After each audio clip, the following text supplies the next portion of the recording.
Хэрэв бид уламжлалт еврей биш эсвэл Христ итгэгч биш хүмүүсээс бид яагаад хуучин гэрээг судлах ёстой вэ гэж асуувал олон хүн хуучин гэрээ эртнийх бөгөөд бидэнд хамаарал байхгүй тул унших шаардлагагүй гэж хэлэх байх. Христийн дагалдагчид бид хуучин гэрээг Бурхны үг хэмээн хүлээн авдаг. Энэ бол ариун бичвэр юм. Гэвч гайхмаар сонсогдож байж болох ч хэрэв бид Христ итгэгчдээс яагаад хуучин гэрээг судлах ёстой вэ гэж асуувал хамгийн сайндаа л тэд хуучин гэрээний зарим хэсгүүдэд бидэнд хэрэгтэй цөөн хэдэн зүйлс бий гэж хэлнэ. Үнэн дээр Христ итгэгчдийн олонх нь хүртэл хуучин гэрээ маш эртнийх тул уншаад байх шаардлагагүй гэж хэлдэг. Тэгвэл Христийн дагалдагчид яагаад хуучин гэрээг судлах ёстой вэ?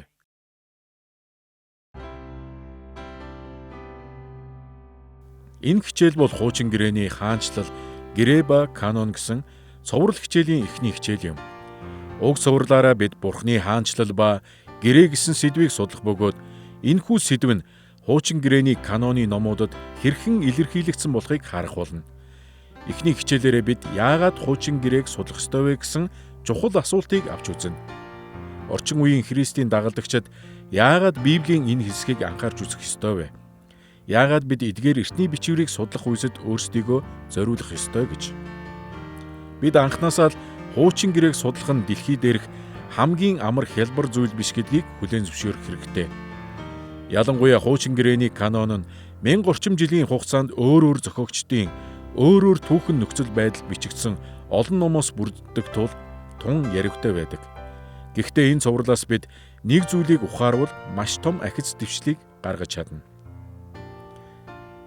Энэ нь эдгээр бүх номууд хуучин гэрээний зохиогчдын баримталдаг нийтлэг үндсэн итгэл үнэмшил тулгуурладаг явдал юм. Бурхан гэрээнүүдээрээ дамжуулан тогтоосон бодлогоороо Израильтай харилцах харилцаагаа зохицуулдаг гэдэгт тэд бүгд итгэдэг байв. Үүнээс гадна тэд эдгээр гэрээнүүд нь түүхийн турш буй Бурхны агуу зорилгыг биелүүлэхийн тулд байдаг. Өөрөөр хэлбэл тэд бүх бүтээлийг өөрийн хаанчлал болгон хувиргах замаар өөрийгөө алдаршуулах зорилготой гэдэгт итгэдэг байв. Хуучин гэрээний бичээчид хуучин гэрээний номуудын тодорхой нөхцөл байдалд хандахдаа Бурхны хаанчлал болон гэрээнүүдийн талаарх үндсэн итгэл үнэмшилтэд тулгуурласан. Бид яагаад хуучин гэрээг судлах ёстой вэ гэсэн асуултад хариулахдаа үндсэн 3 зүйлд анхаарлаа хандуулах болно. Нэгдүгээрт бид үүнийг судлахад өөрсдийгөө зориулах ёстой гэдгийг хүлээн зөвшөөрөх хэрэгтэй. Учир нь хуучин гэрээнээс биднийг заагалдаг алслал гэж бий. Хоёрдугаарт хуучин гэрээний бичвэрүүд бидний цаг үед ч хамаатай учраас Христийн дагалдагчид үүнийг судлах ёстой гэдгийг харах болно. Гуравдугаарт хуучин гэрээг амьдралдаа хэрэгжүүлэх үүрэг хариуцлага бидэнд байгаа тул үүнийг бид судлах ёстой байдаг. Ингээд хуучин гэрээний бичвэрүүд ихэвчлэн биднээс алс мэт санагдаг гэсэн тэрхүү бодит үннийг эхлээд авч үзцгээе. Библийн оюутнууд хуучин гэрээг судалж эхлэхдээ урьдчилан таамаглаж болох үс ижил үйл явцыг туулдаг. Бидэнд хуучин гэрээ бол алдаа мадаггүй бөгөөд онгод оруулагдсан Бурхны үг гэж зөв зүйтэй заадаг. Тиймээс бидний ихэнх нь эдгээр бичвэр нь Христ итгэлийн амьдралд хэрэгжүүлэхэд ойлгомжтой сургаалуудтай байх ёстой гэж үздэг. Ийм нөхцөлд бид Бурхны шин чанаруудын талаарх үндсэн сэдвүүдийг болон чи бүү хулгайл, чи хүн бүү ал зэрэг тушаалуудыг л сонгон авч ярилцдаг. Эдгээр нь биднийг яг нэг газар нутагт буй мэт санагдуулдаг. Гэтэл бид хуучин гэрээг илүү анхааралтай судлах үед байдал өөрчлөгдөж эхэлдэг. Бид илүү гүнзгий наривчлан судлах үед хуучин гэрээний олон хэсэг нь бидэнд танил бус үзэл санааг илэрхийлдэг болохыг олж мэддэг. Бид үнэндээ үүнийг унших тусам эртний алс холын ертөнцийг судалж байгаа мэт санагддаг.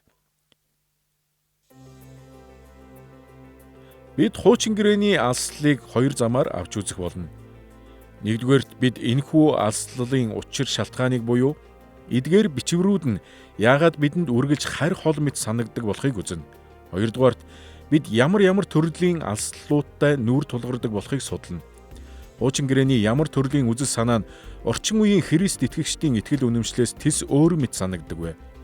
Тэгэхээр эхлээд биднийг хуучин гэрээнээс алс хол мэт санагдуулдаг үндсэн учир шалтгаануудыг авч үзье. Биднийг хуучин гэрээнээс алс хол мэт санагдахад хүргэдэг дор хаяж хоёр хүчин зүйлс бий. Нэг талаас Бурхан хүн төрлөختөнд эдгээр бичвэрүүдийг органик онгод гэж нэрлэгддэг үйл явцаар дамжуулан өгсөн. Нөгөө талаас Бурхан хуучин гэрээг Тэнгэрлэг нийцүүлэл гэж нэрлэгддэг үйл явцаар дамжуулан зорилгоо биелүүлэхийн тулд бий болгосон. Хуучин гэрээний эдгээр чанарууд нь Библийн энэ хэсгийг судлах явцад бидэнд тулгардаг олон бэрхшээлийг тайлбарлаж өгдөг. Эхлээд органик онгодын үйл явцыг судалцгаая. Тэнгэрлэг онгодын талаарх Евангелийн түүхэн үзлийг органик онгод гэж тайлбарлах нь түгээмэл байдаг. Бид бичвэр нь ариун сүнсээр онгод оруулагдсан гэхийн сацуу, бичээчийнх нь хувь чанар, туршлага ба бодол санаанаас ангид биш гэдгийг илэрхийлэхийн тулд онгодын энэхүү нэр томьёог ашигладаг. Өөрөөр хэлбэл энэ нь бичээч нь ариун сүнсний онцгой алдаа мадаггүй удирдлага доор өөрөө юу бичгээд тодорхойлсон гэсэн үг юм. Мөн Библи нь механик онгодоор бичигдээгүй юм. Өөрөөр хэлбэл Бурхан бичээчийн ямар ч оролцоогүйгээр түүнийг зүгээр л сувг болгон ашигласан гэсэн үг биш юм. Түүнчлэн бичвэр нь романтик онгодоор ч бичигдээгүй. Өөрөөр хэлбэл хөгжимчд уран бүтээлчдийн онгод нь орох гэж ярьдаг шиг Бурхан Библийн бичээчдийг зүгээр л бичигт нь урамшуулсан төдий зүйл байгаагүй юм. Харин үүний оронд Бурхан судрын агуулгыг нарийн нэгт удирдан чиглүүлсэн байдаг. Тиймээс л энэ нь алдаа мадаггүй бөгөөд зүй ёсоор Бурханы үг хэмээгддэг. Түүнчлэн Бурхан бичээчийн хувь чанар, туршлага болон зорилгыг ашигласан байдаг тул бичвэрийг мөн ариун хүмүүсийн үгс гэж хэлж болно.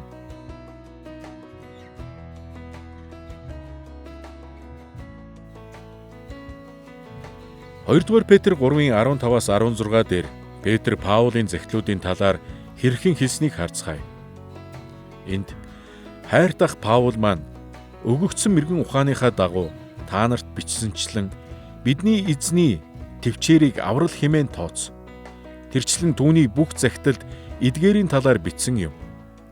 Захидлуудад нь ойлгогдоход хэцүү зүйл байдаг бөгөөд юу ч мэдэхгүй төлбөргүйчүүд бичвэрийн бусад зүйлсийг гуйвуулдаг шигэ тэдгээрийг ч мушгин гуйвж өөрсдийгөө сүрүүлдэг гэжээ. Эдгээр ишлэлүүдэд Петр хэлэхдээ Паулын захидлууд нь Бурханаас түүнд өгөгдсөн мэрэгэн ухаанаар бичигдсэн гэжээ. Өөрөөр хэлбэл Паулын захидлуудыг Бурханы сүнс онгод оруулсан бөгөөд эдгээр нь зүгээр нэг хүний бичсэн бичээс бус харин Бурханаас өгөгдсөн бичээс гэсэн үг юм. Тэгэхдээ Петр мөн эдгээр захидлуудад Паулын хувийн чанарч бас шингэсэн болохыг баталжээ. Тэрээр энэ тухай хэлэхдээ Паул маань түүнд өгөгдсөн мэрэгэн ухааныхаа дагуу та нарт бичсэнчлэн гэжээ. Эдгээр бичвэрүүд нь Паулын захидал хэвээр л байсан. Бид үүнийг Паулын захидлууд нь Бурхан ба хүмүүн бичээчийн аль альнийх нь оролцооны үндсэнд бий болсон гэсэн Петрийн санаанаас харж болно. Энэ нь хуучин гэрээнд ч мөн адил байна. Ийм учраас хуучин гэрээний хуулийг Бурханы хууль гэж нэрлэхээс гадна Мөсегийн хууль гэдэг. Хууль нь Бурханаас болон Мөсегөөс ирсэн. Мөн дуулуудыг Давидын дуулал гэдэг нь ч ийм учиртай. Органик онгодын талаарх үзэл нь Библийн бичээчт нь яагаад Исая, Ермая, Даниэл зэрэг хүмүүнд зохиогчдын тухай өгүүлдэг болохыг тайлбарладаг. Хэдий Бурхан өөрөө хуучин гэрээний анхдагч, зохиогч нь мөн боловч тэрээр өөрийн ариун иш үзүүлэгч нараа хэрэгэлсэн. Ингэхдээ тэд хэн байсан, тэд хаана хизээ амьдарч байсан зэргийг нь тусгах замаар бичүүлжээ. Та ийхүү бодох юм бол Библийн органик онгод нь яагаад биднийг хуучин гэрээнээс алслан холдуулж байдгийг хялбархан ойлгох болно. Хуучин гэрээний бичээчид бүгд эртний хүмүүс байсан. Тэд эртний ойрох дорнодод амьдардаг байв. Тиймээс тэд бүхий л талаараа эртний хүмүүсийн л адил бодож сэтгэж бичиж байсан. Үүнээс илүү чухал зүйл бол хуучин гэрээний зохиогчд нь үүнийг Христ ирэхээс өмнө бичсэн явдал юм. Тэдэнд өнөөдрийн бидэнд байгаа шиг бүрэн боловсруулсан Христ итгэлийн шинэ гэрээний теолог байгаагүй. Тийм учраас та бид хуучин гэрээг судлах явцад тэр цаг үеийн ертөнц бидний өнөөдрийн дэлхийн ертөнцөөс асар их ялгаатай болохыг бид удалгүй. Хуучин гэрээний юудэчүүд амьдралынх нь бүхий л талбарууд болох ёс суртахууны иргэний болон сүнслэг талбаруудыг багтаасан 600 гаруй хуультай байлаа. Тэдгээр нь эрэгтэй эмэгтэй хүмүүс, мал амьтад, газар тариалан, баяр ёслолын гэх мэт харилцааг нь зохицуулдаг байв. Тиймээс эдгээр асуудлууд нь бидний тайлбар ба ойлголтод тун чухал байдаг. Мөн 21-р зууны ертөнцийг 1-р зуун руу эсвэл манай эртний өмнөх ертөнц рүү дахин аваачих оролдлого хийхгүй байхад тусалдаг. Библийн зохиогчдын талаарх органик онгодын үзлээс бий болж буй асуудлуудаас гадна хуучин гэрээг бидний мэдрэмжээс алс хол байлгадаг бас нэгэн шалтгааныг бид анхаарах хэрэгтэй. Энэ бол Тэнгэрлэг нийцүүлэл юм. Бурхан өөрийгөө хүмүүст илчлэхдээ хүний хязгаарлагдмал байдалд тохируулан ярьдаг. Үүнийг тайлбарлахдаа ашигладаг теологчдын үг хэллэгийг нийцүүлэл гэдэг. Бурхан бол хязгааргүй, цаглашгүй, ухаарагдагшгүй тул өөрийгөө илчлэхдээ хязгаарлагдмал хүний ойлгож чадах арга замаар бидэнд болгоож айлддаг. Эс твгээс бид түүнийг ойлгож ухаарах ямар ч боломжгүй билээ.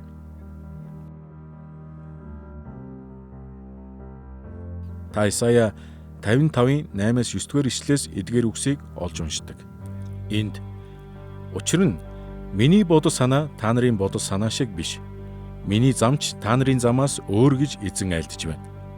Тэнгэрс газраас өндөр байдаг шиг зам минь та нарын замаас өөр, бодол минь та нарын бодлоос өндөр гэжээ. Бурхны бодол санаа хийгээд арга зам нь цаглашгүй бөгөөд бидний хязгаараас хит давсан байдаг. Тиймээс түүний илчлэл бүр хүмүүний чадвар хэмжээнд нийцсэн байдаг. Тэрээр ийхүү илчилсэн учраас л бидний зарим нь үүнийг ойлгож дагах боломжтой болсон.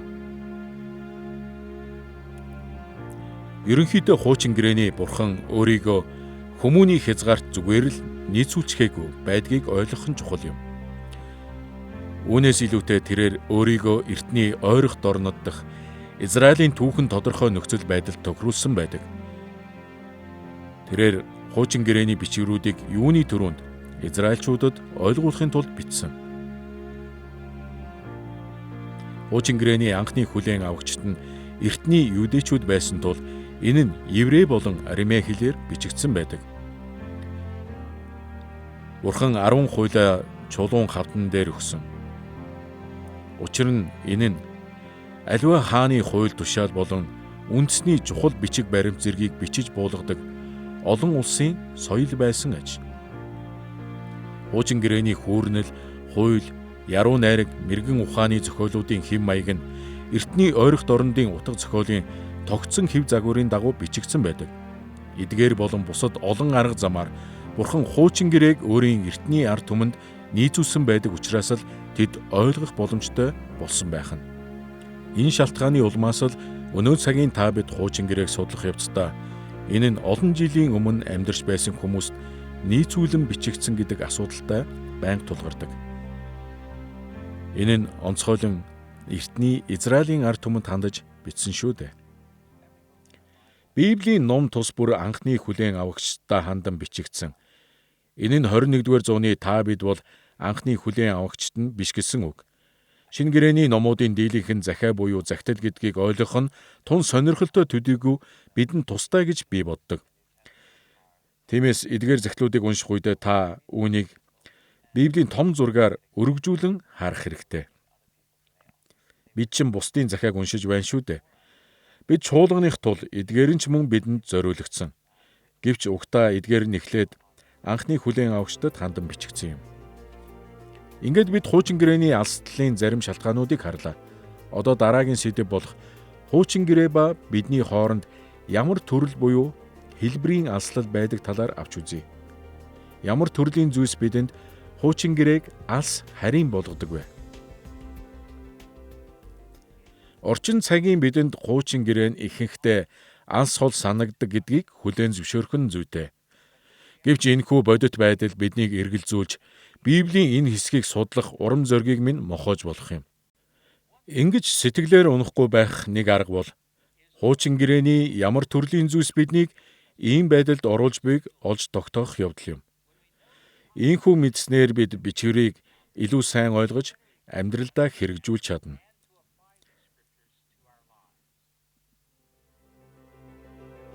Хуучин гэрээний алслалын үндсэн төрлүүдийг жагсаах олон арга зам байдаг ч бид зөвхөн 3-ыг нь л авч үзэх болно. 1-р теологийн алслал, 2-р Соёлын алслал. 3-дугаар хувь хүний алслал. Эдгээр 3 төрлийн алслал нь олон талаар хоорондоо холбогддог. Гэвч энэ талаар ярилцахын тулд бид хуучин гэрээг судлах явцад бидэнд тулгардаг теологийн алслалаас эхлэн нэг нэгээр нь авч үзэх болно. Теологийн алслал тухай ярих үед бид хуучин гэрээний зохиогчдын хүлээн авсан илчлэл ба Христ дотор бидний хүлээн авсан бүрэн илчлэл хоёрын хоорондын ялгааг голчлон боддог. Хуучин гэрээний теологийн үзэл санаа нь анхандаа шинэ гэрээний сургаалтай үл нийцэх мэт харагдаг болохыг Христ итгэгч бүр анзаардаг. Хэдхэн жишээ авч үзье л. Эхлэл 22 дугаар бүлэгт Бурхан Авраамд өөрийн хүүг дахил болгон өрөг гэсэн бөгөөд түүний дуулууртай байдлыг Бурхан ерөөсөн байдаг. Тэгвэл өнөө цагт хэн нэгэн Бурхан өөрийг нь хүүгээ дахил болгон өрөг гэсэн гэж итгэсэн гэвэл бид юу гэж боддох вэ? Хэн маань ч үүнийг теологийн гаргалгаа гэж үзэхгүй нь ойлгомжтой. Мөсегийн өдрүүдэд Бурхан өөрийн итгэмжит хүмүүсийг Египтээс амлагдсан газар руу агуу их айран болон гарч явахыг хүссэн. Тэгвэл өнөө цагт зарим нэг бүлэг Христ итгэгчид амлагдсан газар руу очихоор шууд л Синай цөлийг туулахаар явна гэвэл хачин санагдах нь ойлгомжтой. Хуучин гэрээнд эр хүн өөрийгөө Бурхны үйлчлэлд бүрэн зориулахдаа үсэндээ тонгорох хүргэхгүй хэмээн Назирийн тангараг өргөдөг ёсон байсан тухай бид уншдаг. Мөн Бурхан Иерусалимийн сүмийг ард түмнийхээ мөргөл үлдэх цор ганц газар байхаар зааварлсан талаар бид суралцдаг. Бурхан өөрийн хүмүүсээс гим нүглийнхээ төлөөсөнд амьтдаар дахил өргөхийг шаарддаг. Тэрээр мөн Канаан нутгийг хүүхэд эмэгтэйчүүдтэй нь бүхэлд нь устгахыг тэдэнд тушаасан байдаг. Хуучин гэрээнд буй Бурхны илчилсэн эдгээр зүйлс нь шинэ гэрээнд түүний илчилсэн зүйлсээс тис өөр мэт санагддаг. Тэгсэн ч үүнд итэг хэмээн дууддагт нь бид гайхдаггүй гэж үү? Энэ төрлийн теологийн ялгаа бүхий жагсаалт хөвөрсөөр байх болно. Бид юу гэж тайлбарлсан хуучин гэрээ ба бидний хооронд теологийн томоохон алслал байгаа нь тодорхой байна. Бурхан бидэнд өөрийгөө тодорхой цаг хугацаа ба орон зайд илчилдэг. Та хуучин гэрээнд зарим хоол хүнсний хууль болон цэвэр ба цэвэр бус зан үйлийн талаар бодсон байх. Үүнийг хуучин гэрээний Израильчууд хэрэгжүүлэх ёстой байсан бол өнөөдөр гэрээ өөрчлөгдсөнтэй холбогдсон бид эдгээрийг дагаж мөрдөх шаардлагагүй болсон. Хэн нэгэн эдгээрийг мөрдөх боломжтой ч тэгэх шаардлагагүй юм. Энэ бол гэрээний шаардлага биш. Үнэн дээр хэрэв та хуучин гэрээ эдгээр зүйлсийг үйлдээрэй гэсэнгээд бусдаас эдгээрийг үйлдэхийг шаардах гэж байгаа бол маш болгоомжтой байх ёстой. Учир нь та Бурхантай зөв харилцаатай болохын тулд хэдийнэ биелэлээ олсон хуучин гэрээнд захирагдах ёстой гэж хэлэхэд тиймээс гэрээний өөрчлөлтөөс улбаалan эдгээр олон янзын шаардлагууд нь чухал биш. Теологийн алслаас гадна өөр нэг төрлийн алслал биднийг хуучин гэрээнээс холдуулдаг. Энэ нь ойрох дорнод ба орчин цагийн ертөнцийн соёлын алслал юм. Хүн төрлөختний соёл байнгын ховсон өөрчлөгдсөөр байдаг. Тиймээс хуучин гэрээ ба бидний хооронд соёлын зааг ялгаа байсаар байна. Нийгмийн бүтэц өөрчлөгдөн солигддог. Эртний ёс заншил үеэ өнгөрөөсөн хачин жигтэй санагдаг. Та 200 жилийн өмнөх өөрийн улсдаа зочилж байна гэд төсөөлдөө. Хитгэн эртний наан цаана байгаа ч олон ялгаа нь бидэнд өөр ертөнцид очисон мэт сэтгэгдэл төрүүлнэ. Тэгвэл мэддэг газартаа л гэхэд 200 жилийн өмнө очиход ийм их соёлын ялгааг харж болдог юм бол бидний уншиж буй хуучин гэрээний цаг үе нь биднийхээс ямар их ялгаатай байх бол эртний ойрох дорнод ба орчин цагийн ертөнцийн хооронд маш их ялгаа байдаг тул хуучин гэрээнээс бидний уншдаг олон зүйлс үнэхээр танил бус байх нь аргагүй юм. Хуучин гэрээ нь эртний олон улс орны аж амьдралын тухай өгүүлдэг ба бид үүнээс соёлын томоохон ялгаануудыг олж хардаг. Энд Израиль, Канаан, Египт, Ассир, Вавилон, Перс болон бусад өөр олон соёл иргэншлүүдийг нэрлэж болох юм. Тэдгээрт өнөөгийн бидэнтэй л адил тоо томшгүй соёлын итгэл үнэмшил, үнцэн, зан заншилтай байдаг. Гэвч эдгээр нь өнөөгийн бидний соёлын итгэл үнэмшил, үнцэн, зан заншлаас эрс ялгаатай байдаг. Хуучин гэрээнд гардаг соёлын цөөн хэдэн жишээг харцгаая. Хуучин гэрээний ихээхэн хэсэгт газар тариалангийн тухай өгүүлсэн байдаг. Бид бичвэрийн туршид газар тариалан мал аж ахуйн талаар олж уншдаг. Тэгвэл орчин үеийн хот суурины хүмүүст эртний амьдралын энэхүү хэм маягийн талаар төсөөлөхөд ч бэрх. Мөн хуучин гэрээний үеийн технологич гэсэн өнөөдрийнхөөс өөр байв. Өнөөгийн бидний харилцах, ажиллах, хялбарчлахтаа ашигладаг технологиуд нь эрт цагт огт байгаагүй юм. Бид түүнчлэн хуучин гэрээнээс сүй тавих талаар олж уншдаг. Мөн Библийн гол бааtruуд олон эхнэр авдаг байсан тухай ч олж хардаг. Мөн энд боолчлолын олон янзын төрлүүд гардаг. Улс төрийн дарангуйлал нь Израиль болон бусад улс үндэстний соёл ахуйд хүчтэй нөлөө үзүүлсэн байдгийг харж болно. Мэдээж хэрэг ялангуяа цөлийн овог аймагуд энд хамаардаггүй ч бичвэрийн турш агуу хаад ба эзэн хаад тэдний хүчрхэг айрам нь чухал үүрэг гүйцэтгсэн байдаг. Хуучин гэрээний дөрүүд орчин цагийн ардчилсан үзэл санааны талаар ямар ч ойлголтгүй байсан. Бид хуучин гэрээний амьдралын эдгээр болон эдгээртэй төстэй зүйлсийг хараад ихэнхдээ хэрхэн хандхаа мэдэхгүй гайхаж хоцордог. Биднийхээс тис өөр соёл, гүн гүнзгий шингэсэн Библийг хараад бид юу хийх ёстой вэ? Энэхүү соёлын ялгаа нь биднийг хуучин гэрээнээс асар их ялгаатай гэж бодоход хүргэдэг. Жишээ нь хэрэв та хуучин гэрээ рүү иргэн нэг харах юм бол энэ нь өнөөдрийн бидний эргэн тойронд буй зүйлсээс ямар их ялгаатай болохыг олж харах нь дамжиггүй. Нэг л зүйл дуртахад хуучин гэрээний орчин нөхцөл ба аж амьдрал нь бараг бүхэлдээ хөдөө аж ахуйн шинжтэй байсан. Өөр нэг зүйл гэвэл олон эхнэр авах нь маш түгээмэл явдал байв. Тиймээс л энэ нь биднээс соёлын хувьд алс хол байдаг. Хуучин гэрээний теологи ба соёл нь бидэнд хэрхэн алс хол санагддаг болохыг авч үзлээ. Одоо тэгвэл бид 3 дахь алслал буюу хувь хүний алслалын талаар хамтдаа харцгаая. Бид хувь хүний алслалын тухай ярихдаа хуучин гэрээний үед амьдарч байсан хүмүүс орчин цагийн хүмүүсээс ялгаатай байсныг тайлбарладаг. Энэхүү ялгаа нь ихэнхдээ маш хувийн бөгөөд хүний хүчин зүйлстэй холбоотой байдаг. Мэдээж хуучин гэрээний үеийн хүмүүс биднээс тис өөр байгаагүй. Бид энэ хичээлийнхэн төгсгөлд тэд бол бидэнтэй олон талаараа адил байсан гэдгийг үзэх болно. Гэвч үүнтэй зэрэгцэн тэдний амсаж туулсан бүхэн нь тэднийг өнөөдрийн биднээс тис өөр болгосон.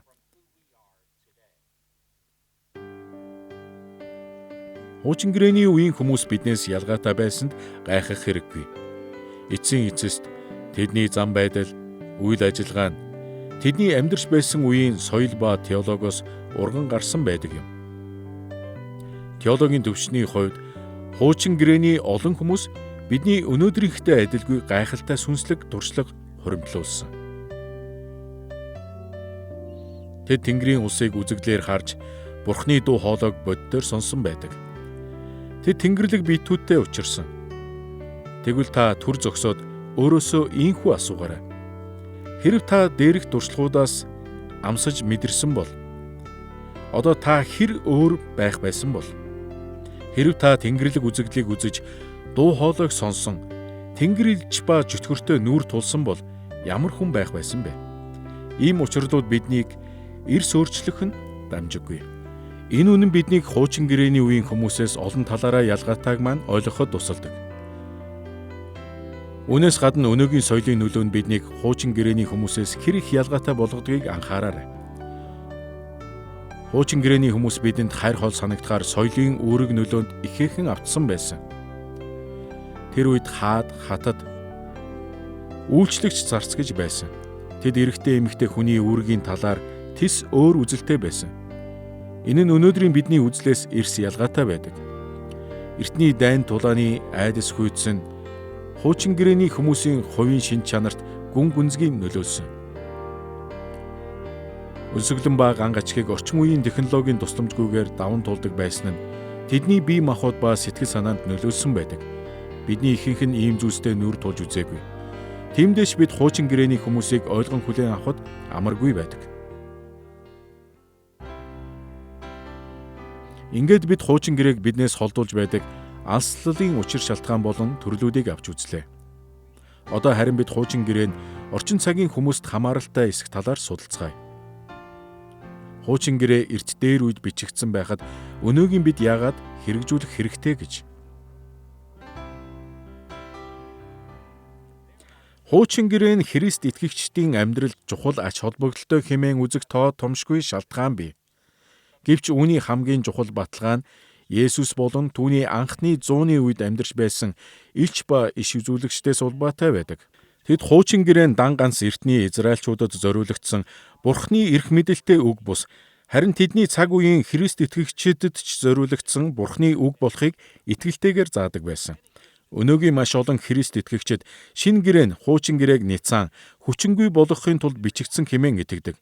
Гэтэл үнэндээ бол Есүс болон түүний илч иш үзүүлэгчид үүнийг яг эсрэгээр хэлсэн байдаг. Тэд хуучин гэрээнд үе үеийн итгэмжит Христ итгэгчдийн амьдралд амин чухал хэмээн заасан. Хуучин гэрээ нь өнөөдрийн бидний амьдралд ч хамаатай болохыг шинэ гэрээний олон хэсэгт өгүүлдэг. Тэгвэл бид үүнийг зөвхөн хоёр чиглэлд авч үзэх болно. Нэгдүгээрт бид энэ талаарх Есүсийн сургаалыг харна. Хоёрдугаарт Илч Паулийн сургаалыг авч үзнэ. Ингээд эхлээд хуучин гэрээний хамаатай байдлын талаарх Есүсийн заасан сургаалыг хамтдаа судалцгаая. Есүс хуучин гэрээний хамаатай байдал болон эрх мэдлийн тухай дагалдагчдаа юу гэж заасныг ойлгохын тулд түүний сургаалыг хоёр хэсэгт хуваан авч үзье. Ингэхдээ юуны дөрөнд хуучин гэрээний талаарх түүний хэлсэн сөрөг тайлбаруудыг судлана. Дараа нь хуучин гэрээний хамаатай байдлын талаарх түүний тодорхой эерэг баталгаануудыг нэгтлэн харцгаая. Ингээд эхлээд олон судлаачдын хуучин гэрээний талаарх сөрөг үзэл санаа байна хэмээн үздэг Есүсийн хэлсэн зарим тайлбарыг авч үзцгээе. Бидний ихэнх нь Матай 5-аас 7 дугаар бүлэгт буй Есүсийн уулан дээрх сургаалыг маш сайн мэддэг. Энд Есүс ёс зүйн хэд хэдэн асуудлыг нэгэнтээ хөндсөн байдаг. Түүний эдгээр асуудлуудад хандсан уг хандлага нь олон сайн итгэгчдэд Есүс хуучин гэрээг засах гэсэн эсвэл үүний эсрэг байр суурьтай байгаа мэт сэтгэгдэл төрүүлдэг. Эдгээрээс хамтдаа сонсцгоё. Тэрээр Матай 5:21-с 22 дээр хүний амьд хүрэх тухай өгүүлсэн. Энд хүн бүү ал хүний амь хүнээсэн хэн боловч шийтгүүлбэл зохино гэж хуучуулд айлцсныг та нар сонссон. Харин би та нарт хэлье. Ах дүүдээ хилэгнэгч бүхэн шүүхийн өмнө буруутай. Ах дүүгээ хоосон толгой гэж хэлсэн хэн боловч зөвлөлийн өмнө буруутай. Мунхаг гэж хэлсэн хэн боловч галтай тамд орохоор буруутгагдах болно гэжээ. Есүс Матай 5:27-оос 28 дээр завхаарлыг тодорхойлохдоо чи бүү завхаар гэснийг та нар дуулсан. Харин би та нарт хэлье. Эмэгтэй хүнийг дачаадан харах хүн бүр зүрхэндээ түүнтэй хэдийн завхаарсан хэрэг юм гэсэн байна. Тэрээр мөн гэр бүл салалтын талаар Матай 5:31-с 32 дээр хэлэхдээ хэрв эхнэрээсээ салбал цуцлалтын бичгээ түүнд өг гэж хэлсэн байдаг. Харин би та нарт хэлье. Садар самуунаас өөр шалтгаанаар эхнэрээсээ салсан хэн боловч эхнэрээ завхааруулж буй хэрэг бөгөөд салсан эмэгтэйтэй гэрэлсэн хэн боловч завхаарч буй хэрэг мөн гэжээ. Түүнчлэн тэрээр тангараг өргөх тухай Матай 5:33-аас 34 дээр анхааруулсан байдаг. Энд хуурамчаар бүү тангаргал харин эзэнд амласнаа биелүүл гэж хуучуулд хэлснийг та нар мөн сонссон. Харин би та нарт хэлье. Юугаарч бүү тангаргал тэнгэрээрч болохгүй. Энэ нь Бурхны сэнти юм гэжээ. Мөн үе шонзонгоо авах тухай Матай 5:38-аас 39 дээр нүдийг нүдээр, шүдийг шүдээр гэснийг та нарт дуулсан. Харин би та нарт хэлье.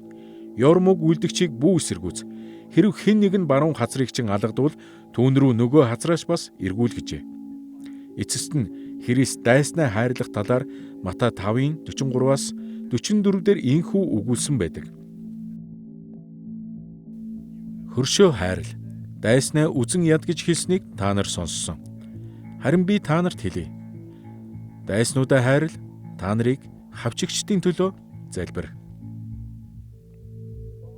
Есүс бол Бурхны төгс илчлэл бөгөөд түүний сургаалууд нь хуучин гэрээнээс илүү бүрэн дүүрэн хэмээн Христийн бүхий л дагалдагчид санал нэгдэх ёстой.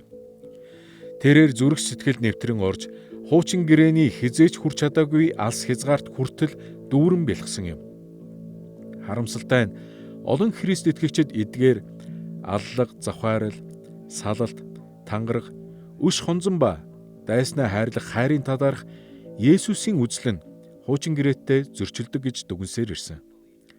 Тэрч бүхэл Есүс хуучин гэрээний сургаалыг үгүйсгэн өөрийнхөө тааллын дагуух бүрэн дэлгэрэнгүй заавраа өгсөн хэмээн эндүрдэг. Хэрв энэхүү түгээмэл ойлголт үнэн бол бид Есүс хуучин гэрээний ёс зүйн хэн хэмжээнээс биднийг холдуулах гэж ирсэн гэж бодох боломжтой. Гэвч Есүс Матай 5 дугаар бүлэгт чухам яг юуны тухай үгүйснийг илүү нягтлан харвал уг ойлголт нь үннээс хол болохыг ухаарах болно. Есүс хуучин гэрээний аль ч хэсгийг ямар ч байдлаар эсэргүүцээгүй юм. Харин ч тэрээр тухайн үед байсан хуучин гэрээний талаарх нийтлэг буруу ойлголтуудыг засаж залруулан эрх мэдлийг нь баттгаж байсан. Есүс хуучин гэрээтэй зөрчилдөхийн оронд тухайн үед хуучин гэрээний талаарх фарисеучуд болон хуулийн багш нарын тайлбарыг л эсэргүүцсэн байдаг. Есүсийн цаг үед цөөн хэдэн хүнд Библийг шууд судлах боломжтой байв. Тиймээс Израилийн игэл ард нь шашны удирдагчдийнхаа аман заавар тайлбараас бүрэн хамааралтай байжээ. Фарисеучуд хуучин гэрээнээсээ шууд заахаасаа илүү хуучин гэрээн дээр нэмсэн уламжлалдаа тулгуурлан зааварчилдаг байжээ. Гэвч харамсалтай нь тэдгээр уламжлалууд нь Есүс болон хуучин гэрээний аль альнийх нь анхдагч чухал нөхцөл болох хүмүүний дотоод зүрх сэтгэлд бус харин гадаад дуулууртай байдалд хит ач холбогдол өгсөн байв. Ерөнхийдөө Есүс хуучин гэрээтэй нийцдэг тэдгээр сургаалуудаа та нарт хэлсэн. Та нар сонссон гэдэг сургаалуудтай харьцуулан сөргүүлж тавьсан байдаг. Өөрөөр хэлбэл тэрээр аман уламжлалаар хүлээн авсан сургаалуудын эсрэг байсан гэсэн үг юм. Есүс болон шинэ гэрээний дөрүүд хуучин гэрээг үргэлж бичсэнчлэн эсвэл уншсны дагуу хэмээн иш татсан байдаг. Есүс шинэ гэрээний аль ч хэсэгт ийхүү хэлэгдсэн зүйлсийг үгүйсгээгүй. Тиймээс Есүс уулан дээрх сургаалаараа хуучин гэрээнд бичигдсэн зүйлсийг няцаагаагүй. Харин Израилийн багш нарын үлдээсэн аман уламжлалтай санал нийлээгүй хэрэг юм. Яг үүний гэрэлд бид Есүс эдгээр аман уламжлал бүхий зааварчилгааны талаар чухам юу гэснийг нягтлж үзэх шаардлагатай болдог. Есүс уулан дээрх сургаалаа альдахдаа та нар ийхүү сонссон. Харин би та нарт хэлье гэсэн хэллэгийг ашигласан нь тэрээр хуучин гэрээний хуулийг хүчингүй гэж хэлээгүй юм. Үнэн дээр тэрээр яг эсэргээр нь буюу би хуулийг гүйцэлдүүлэхийн тулд ирсэн гэдгээ маш тодорхой хэлсэн. Харин тэрээр хуулийн багш нар өөрсдийн сургаалын эрх мэдлийн тухай ярихдаа ашигладаг байсан раби нарын арга техникийг ашигласан. Энэ нь та бүхэн уламжлалын дагуу өөр хүмүүс хууль дахь сургаалын талаар ийхүү хэлхийг нь сонссон. Гэвч би та нарт хэлье гэдэг байж. Ингэхдээ энэ нь одоо байгаа эрх мэдэл дээр нь нэмэлт эрх мэдлэр ярьсан хэрэг байв. Тиймээс Есүс өөрийн сургаалын эрх мэдлийг бүх хүмүүсийн мэддэг арга барилаар тогтоож өгсөн. Ингэсэн нь хуучин гэрээний хуулийг үгүйсгэхийн тулд бус харин теологийн болон Христийн талаарх онцгой чухал онол сургаалыг хүргэх зорилготой байжээ. Өөрөөр хэлбэл тэрээр хуучин гэрээний хуулийг өөртөө болон өөрийнх нь сургаалтай холбож ойлгох нь чухал гэдгийг харуулахыг зорьсон. Есүсийн дүрсэлсэн ялгааг дахин нэг бодоод үзье л дээ. Хүний амь бүрлгэх тал дээр л гэхэд Есүс энд үзэн ядалтыг хүртэл хамруулснараа аллагын хориг залтыг өргөжүүлж орхисон гэж олон хүн боддог. Гэтэл хуучин гэрээн дан ганц аллагыг буруутгаа зогсохгүй Бурхны хүмүүсийн хоорондын зөрчил маргааныг ч эсэргүүцдэг гэдгийг санах хэрэгтэй. Бурхны ард түмний дунд буй Иви инх амрын талаар дуулал 133-ийн 1-д маш тодорхой өгүүлдэг. Энд харах тун ах дүүс хамтдаа нэгдмлэр амьдрах нь хичнээн сайхан, хичнээн тааламжтай вэ гэжээ. Есүсийн цаг үед евдээчүүдийн дунд амь насанд нь л хүрэхгүй бол үзен ядаж зөрчил маргаан дэгдэх нь байдаг л зөвхт явдал байлаа. Тэгвэл Есүс үүний яг эсрэгээр нь буюу аллагын эсрэг хоригийг үзен ядалтын эсрэг хоригтой холбосноороо хуучин гэрээний жинхэнэ жишгийг дахин баттгсан юм. Завхаарлын тухайд гэвэл Есүс зүрх сэтгэлийн завхаарлын тухай хөндөснөөрөө бие махбодын завхаарлын эсрэг өгсөн хуучин гэрээний хоргийг давж орхисон хэмээн олон хүн андуурдаг. Гэвч гитлэл 20:17 дээр би 10 дахь тушаалд хэлэхдээ чи хөршийнхөө гэр оронд бүүшүн, чи хөршийнхөө ихнэр зарц шивгчин, үхэр илжиг гэд хөршийнхөө юунд ч бүү шунахаар гэсэн байдаг. Эндээс харвал хуучин гэрээ нь хэн нэгний хайн ижилд шунахыг хоригсон нь тодорхой байна. Өөрөөр хэлбэл энэ нь зүрх сэтгэлийн завхаарлыг хэлсэн гэсэн үг юм. Есүсийн үндсэн санаа нь хуучин гэрээний хуулийг үгүйсгээгүй, харин ч дахин баттгаж өгчээ. Гэр бүл салалтын талаар эрэгтэй хүн ямар ч шалтгаанаар эхнэрээсээ салж болно хэмээн тухайн үеийн Израилийн шашны олон удирдагчид итгэдэг байжээ. Тэд хэрв хууль ёсны бичгээ өгсөн л бол хуучин гэрээний хууль тогтоомж нь ийхүү салах эрхийг нь өгдөг хэмээн зааж байв.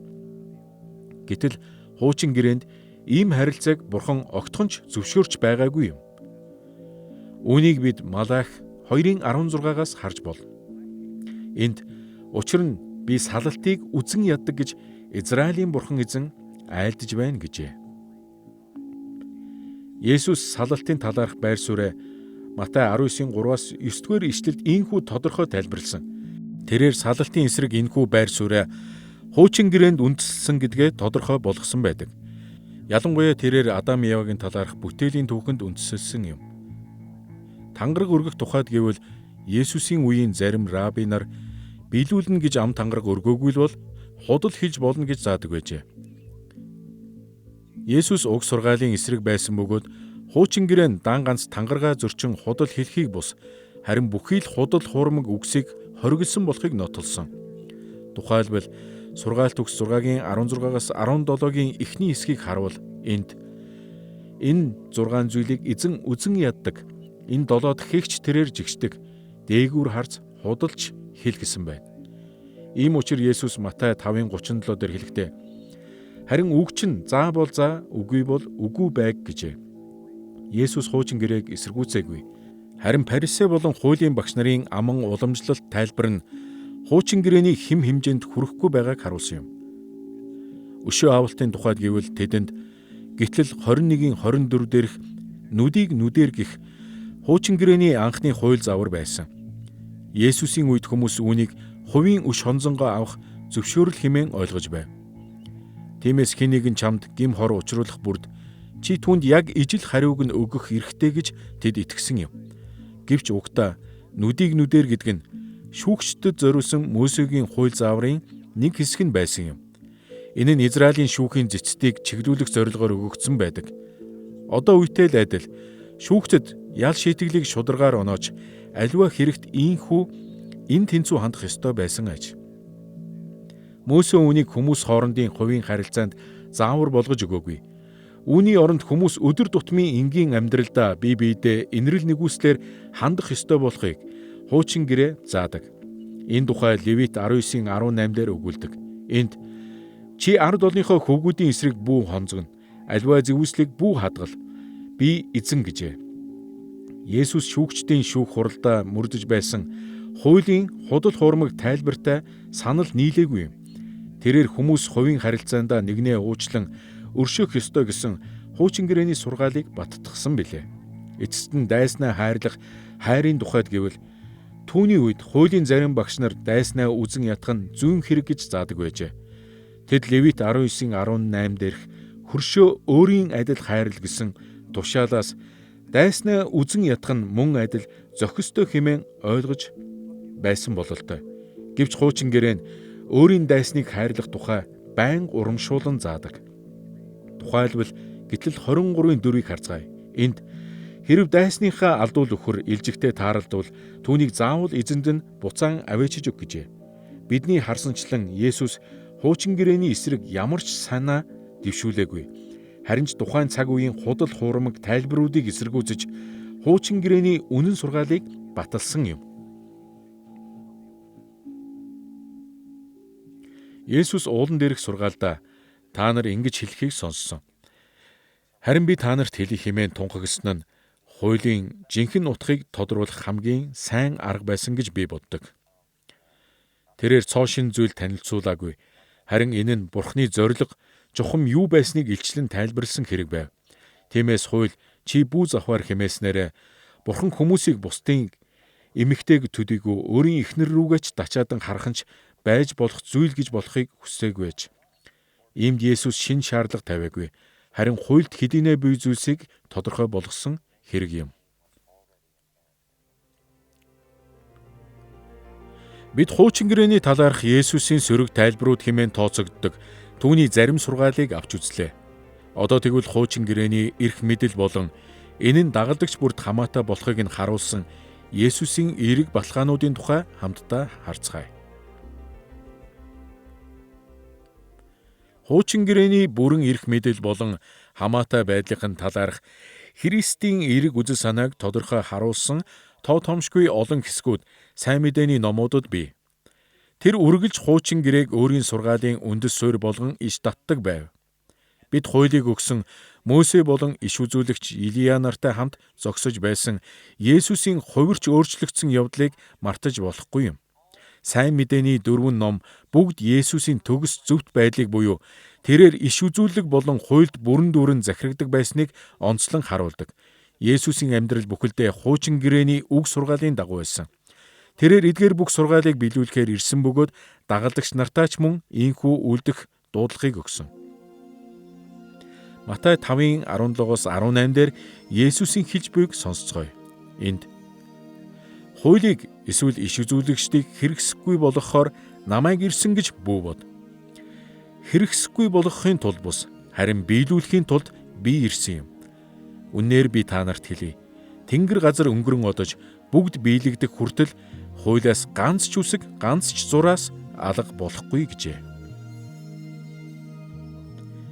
Энд Есүс 1-р зууны үед хуучин гэрээг бүхэлд нь тодорхойлдог байсан хууль ба иш үзүүлэгчдийг хэрэгсэхгүй болохоор ирээгүй гэдгээ нотолсон.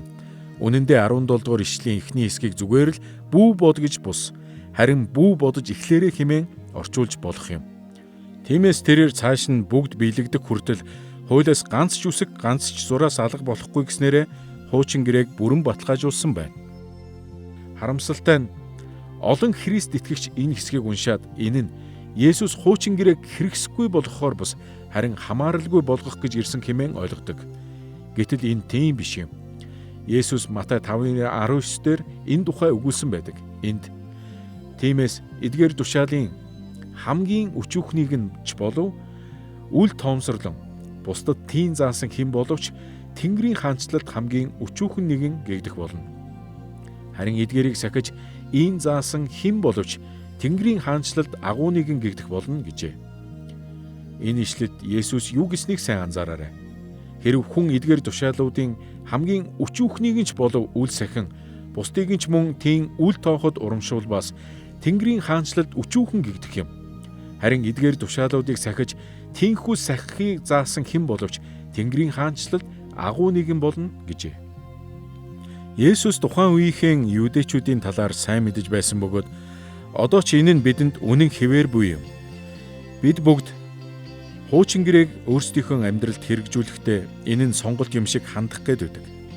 Бидэнд таалагддаг хэсгээ дагаад таалагддаггүй хэсгээ үл дагаж орхигдуулах гэдэг. Гэвч Есүс дагалдагч нараас хуучин гэрээний зарим хэсгийг нь бус харин бүхэлд нь буюу бүхий л хэсэг тус бүрийг нь хүлээн зөвшөөрч сахиж амьдрахыг шаарддаг. Тэрээр Матай 5:20 дээр энэ тухай хэрхэн үгүйснийг сонсцгоё. Энд би та нарт хэлье. Та нарын зөвхт байдал хуулийн багш нар ба фарисеучуудаас илүү гарахгүй л бол та нар Тэнгэрийн хаанчлалд яавч орохгүй гэжээ. Христийн дагалдагчид хуучин гэрээг Бурхны үг хэмээн итгэж хүлээн зөвшөөрчгөөд үүнд дуулуургүй хандаж хэрхэвч болохгүй юм. Хуучин гэрээний тухайд Луг 24-р бүлэгт амьсан Есүс Имау орох замд явж байсан дагалдагч нартайгаа уулзсан байдаг. Тэгээд тэрээр тэднийг хуучин гэрээний түүхээр аялуулж бүгдийг нь тайлбарлаж өгсөн. Ингэхдээ тэрээр өөрийнх нь талаар өгүүлсэн бичвэрийн бүхий л хэсгүүдийг тэдэнд харуулсан. Ийхүү өөрийг нь заадаг гэсэн нь тэрээр хуучин гэрээг чухалчилдаг байсан гэсэн үг юм. Энэ нь бараг л харах туун чамд одоо амьдлалт байна. Миний амьдлалт байна. Гайхалтай биш гэж үү? Чамд бий байна. Тиймээс чамд бичээс хэрэггүй. Түүхийн номч хэрэггүй. Харин энэ бүгд нь намайг илүү сайн таньж мэдэн Бурхны зорилгыг ухаарахад чинь хэрэгтэй гэж байгаа юм шиг санагддаг. Тиймээс Есүс хуучин гэрээг баттгаж байгааг бид бусад олон жишээнээс харж болдог. Ухаандаа энэ нь тэрээр цөлд соригдохдоо ийхүү бичигдсэн хэмээн давтсаар байсан шүү дээ. Ийхүү бидний багш болсон Есүс бичвэрт захирагдж байгаа нь түүний шавнар болсон бид ч тийхүү захирагдах ёстой. Ингээд бид хуучин гэрээний сургаалууд нь өнөөгийн бидэнд хэр хамаатай болохыг хамтдаа харлаа. Тэгвэл одоо шинэ гэрээний нэг хэсэг болох Илч Паулийн сургаалаас товчхон судлах хэрэгтэй. Евангелийн Христ итгэгчид ерөнхийдөө шинэ гэрээн дэх Паулийн захидлуудаас ихээхэн хамаардаг. Гэвч бид Христ итгэгчдийн амьдрал дэх хуучин гэрээний хамаатай байдлын талаарх Паулийн санааг буруугаар ойлгох хандлагатай байдаг. Сайн санаад Христ итгэгчид Паул Христийн дагалдагчдыг хуучин гэрээний эрх мэдлээс чөлөөсөн хэмээн үргэлж маргадаг.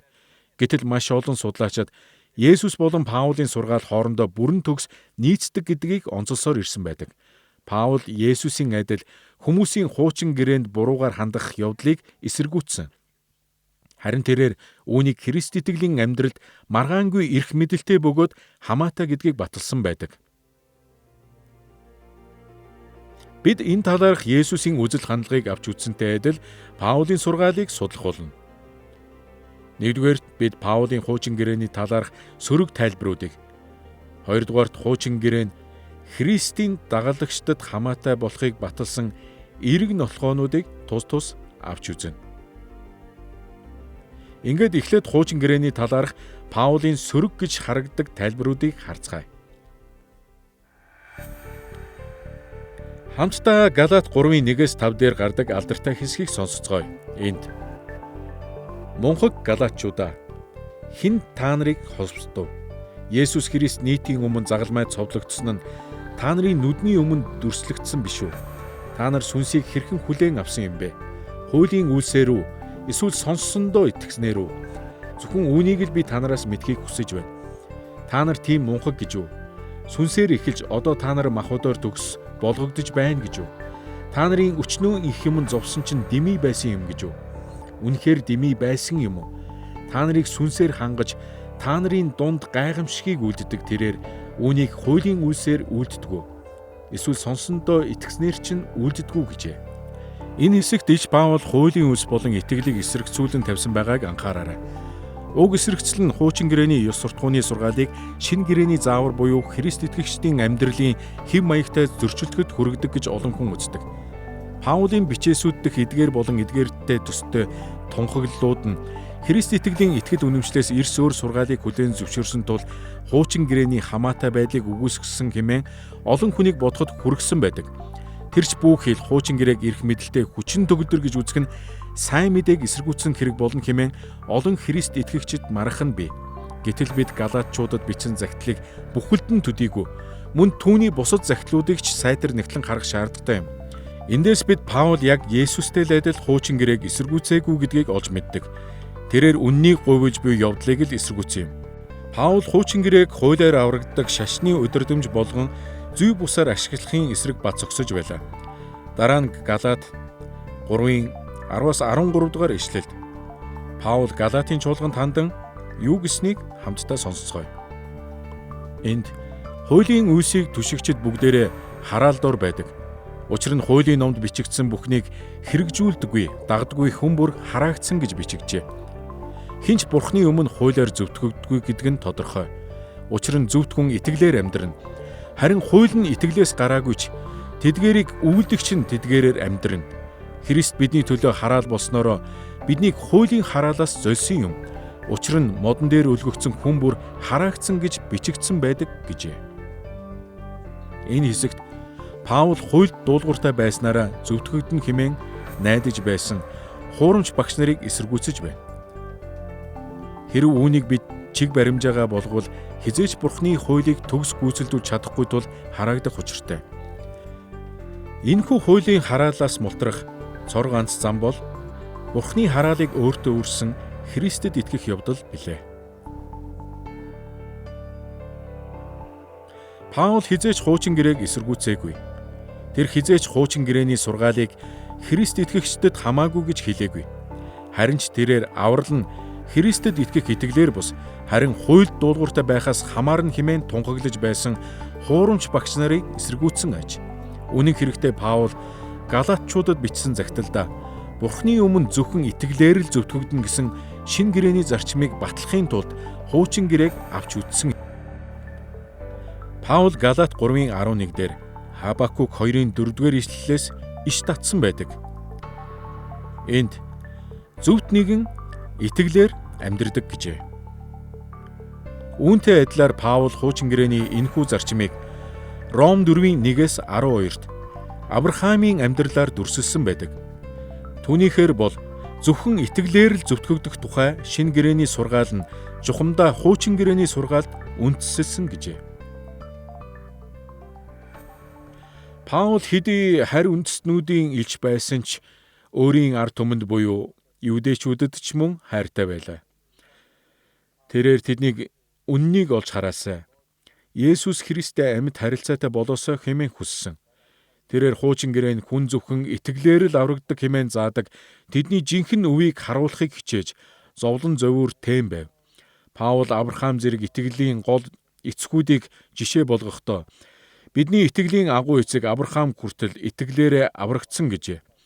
Энэ нь Паул өөрийнх нь зааж буй зүйлс үнэндээ хуучин гэрээнд үндэслэлсэн бөгөөд Есүс бол энэхүү хуучин гэрээний бүрэн биелэл байсан гэдгийг өөрийн ард түмэндээ ятхан ойлгуулахад нэн чухал байв. Тиймээс зөвхөн итгэлээр аврагдаг гэсэн үннийг харуулахад хуучин гэрээг ашиглах нь түүнд тун чухал ач холбогдолтой байлаа. Паул Мосегийн хуулийг оролцуулаад хуучин гэрээг нандинан хайрладаг байжээ. Тэрээр Ром 7:12 дээр хууль бол ариун зөв бөгөөд сайн хэмээсэн. Гэтэл бид Бурхны хуулийг авралыг олж авах арга зам болгон буруугаар ашиглах үедээ үүний гол зорилгыг говьуулж орхидог. Хуучин гэрээний туршид хүмүүс Месаяг өгнө гэсэн Бурхны амлалтад итгэснээр л нэгүслэр нь түүний уран хийлэнгээс аврагддаг байсан. Бурхны хуульд дуулууртай захирагдах нь нэгүслэр аврагдсандаа талархаж буй хариу үйлдэл юм. Өнөөдөр ч бид энэхүү ялгааг хүлээн зөвшөөрөх хэрэгтэй. Хуучин гэрээний ёс суртахууны заавар тушаалууд нь өнөөгийн Христ итгэгчдэд ч хамаатай. Ингэхдээ эдгээр тушаал зааврыг авралыг авахын тулд дагах бус харин Христ дотор авралыг үнгүй хүлээн авсандаа талархан дагаж гүйцэлдэг. Ингээд бид Паулын сургаал дэх хуучин гэрээний талаарх сөрөг тайлбарууд нь үнэндээ хуучин гэрээг үйлсээр зөвтгөгдөх тогтолцоо болгон буруугаар ашигласан тухай байсныг олж харлаа. Одоо бүгдээрээ Илч Паулын хуучин гэрээ нь эрх мэдэлтэй бөгөөд Христийн дагалдагчдад одоо ч хамаатай гэдгийг харуулсан хүчтэй эерэг баталгаануудыг авч үзцгээе. Паул Юудэ хүн байсан. Тэрээр үргэлжил Юудэ байсан. Түүний гарал үслэн ч Юудэ. Тэрээр үнийг ч үргэлж ярьдаг байсан. Тэрээр бичвэрт үнэн ч нэгэн байв. Филиппои номд тэрээр өөрийгөө Парисей хүний хувьд ч бичвэрт үнэнч байсан гэж хэлдэг. Мөн тэрээр эцэг өвгдөө мэдэх тал дээр бусдаасаа хав илүү хичээл зүтгэлтэй байсан тухайга Галаат номд бичсэн байдаг. Энд тэрээр юдизмын тухай өгүүлдэг. Хуучин гэрээний сургаал болох Еврей Библийн сургаалд өөрийгөө зориулах тухай ярьдаг. Энэ бол түүний харь үндэстэн рүү явахдаа Есүс гэж хэмбэ гэдэг сургаалаа эхлүүлдэг Юудын үндэс суурь байлаа. Тэр харь үндэстнүүдэд очихдоо Есүсийн ирэлт нь Юудын Месаягийн ирэлт байсныг мөн харь үндэстнүүдэд сайн мэдээ хүрч буй Бурхны Авраамд өгсөн амлалтын биелэл юм гэдгийг ойлгуулахыг хүсэж байсан. Тэрээр бичвэрийг үгүйсгээгүй. Харин үүнийг шинээр Есүс бол Еврей Библиэд өгүүлж буй бүхний биелэл юм гэдгийг тэрээр маш сайн ойлгосон юм. Паул хуучин гэрээний тухай Ром 15:4 дээр юу гэснийг харцгаая. Энд эрт үед бичигдсэн аливаа зүйлс нь биднийг сургахын тулд бичигдсэн. Ингэснээр бичвэрийн төвчээр болон урамшууллаар дамжин бидэнд найдвар байх юм гэжээ. Паул энд эрт үед бичигдсэн болон бичвэр хэмээхдээ хуучин гэрээг хэлж байсан юм. Энд өгүүлсэнчлэн хуучин гэрээ бол Христ итгэгчдийн найдварыг бэхжүүлж барьж байгуулахад чухал ач холбогдолтой байдаг. Хуучин гэрээний түүхүүд, хуйлууд, дуулууд болон иш үзүүлгүүд нь бүгд биднийг зааварчлан чиглүүлэхийн тулд байгаа юм. Харин Паул 2 дугаар Тимот 3:16-аас 17 дээр хуучин гэрээний хамаатай байдлын талаарх хамгийн тодорхой бөгөөд хүчрхэг баталгааг өгсөн нь эргэлзээгүй байдаг. Тэрээр энд Бичвэр бүр Бурхны амьсгалснаар байгаа бөгөөд заах, зэмлэх, залруулах, зөв чиглүүлэхэд тустай. Үүгээр Бурхны хүн чадамгай болж аливаа сайн үйлд бүрэн бэлтгэгддэг. Ихэнх Христ итгэгч энэ хэсгийг мэддэгч бичвэр бүр гэдгийг шинэ гэрэл гэж ойлгох гээд байдаг. Мэдээж энэ нь шинэ гэрээний талаарх бидний үзэл санаанд хандан хэлсэн гэдэг нь маргаангүй. Гэвч Паул ийхүү Тимотед хандан бичвэр бүр гэснээр хуучин гэрээг онцлон хэлсэн байдаг. Хуучин гэрээний бидэнд үзүүлдэг гайхамшигт үр нөлөөг харцгаая л да. Энэ нь зааж, зэмдэж, залруулж, зөв чиглүүлдэг. Ингэснээр биднийг сайн үйлд бүрэн бэлддэг. Товчхондоо Паул хуучин гэрээг Христ итгэгчдийн амьдралд зайлшгүй шаардлагатай гэж хэлжээ. Тэгэхээр Паул бичвэр бүр Бурхны амьсгалснаар байгаа бөгөөд заах, зэмлэх, залруулах, зөв чиглүүлэхэд тустай гэж хэлэхдээ тэрээр хуучин гэрээний тухай ярьсан. Тэр хуучин гэрээний хамаатай байдлын тухай хэлсэн юм. Тэрээр энэ нь хамаатай байгаа зогсохгүй, бүхэлдээ хамаатай гэжээ. Хуучин гэрээгүйгээр бид шинэ гэрээний бүхий л ойлголт, нэр томьёог ойлгох боломжгүй. Жишээ нь Бурхан гэхэд энэ нь Бурхан гэж ухам хэн болох, мөн энд буй Христ гэд байгаа нь үнэндээ хэнийг хэлж байгаа. Эсвэл гим нүгэл, аврал, сайн мэдээ зэрэг ойлголтууд ч үүнд мөн орно. Хуучин гэрээнд л эдгээр ойлголтуудыг анхлан танилцуулж тайлбарлсан байдаг. Тиймээс энэ бүх ойлголтуудын талаарх хуучин гэрээний хэрэглээг ойлгосноор л бид шинэ гэрээг утга учиртайгаар ухамсарлан ойлгож чадна. Ингээд бид хуучин гэрээний алслал болон бидэнд хамаатай эсэх талаарх асуудлаас шалтгаалan үүнийг зайлшгүй судлах шаардлагатай болохыг авч үзлээ. Тэгвэл одоо энэ хичээлийнхээ 3 дахь үндсэн сэдэв болох хуучин гэрээг өнөөгийн амьдралдаа хэрэгжүүлэх үүрэг даалгаврын тухай судалцгаая.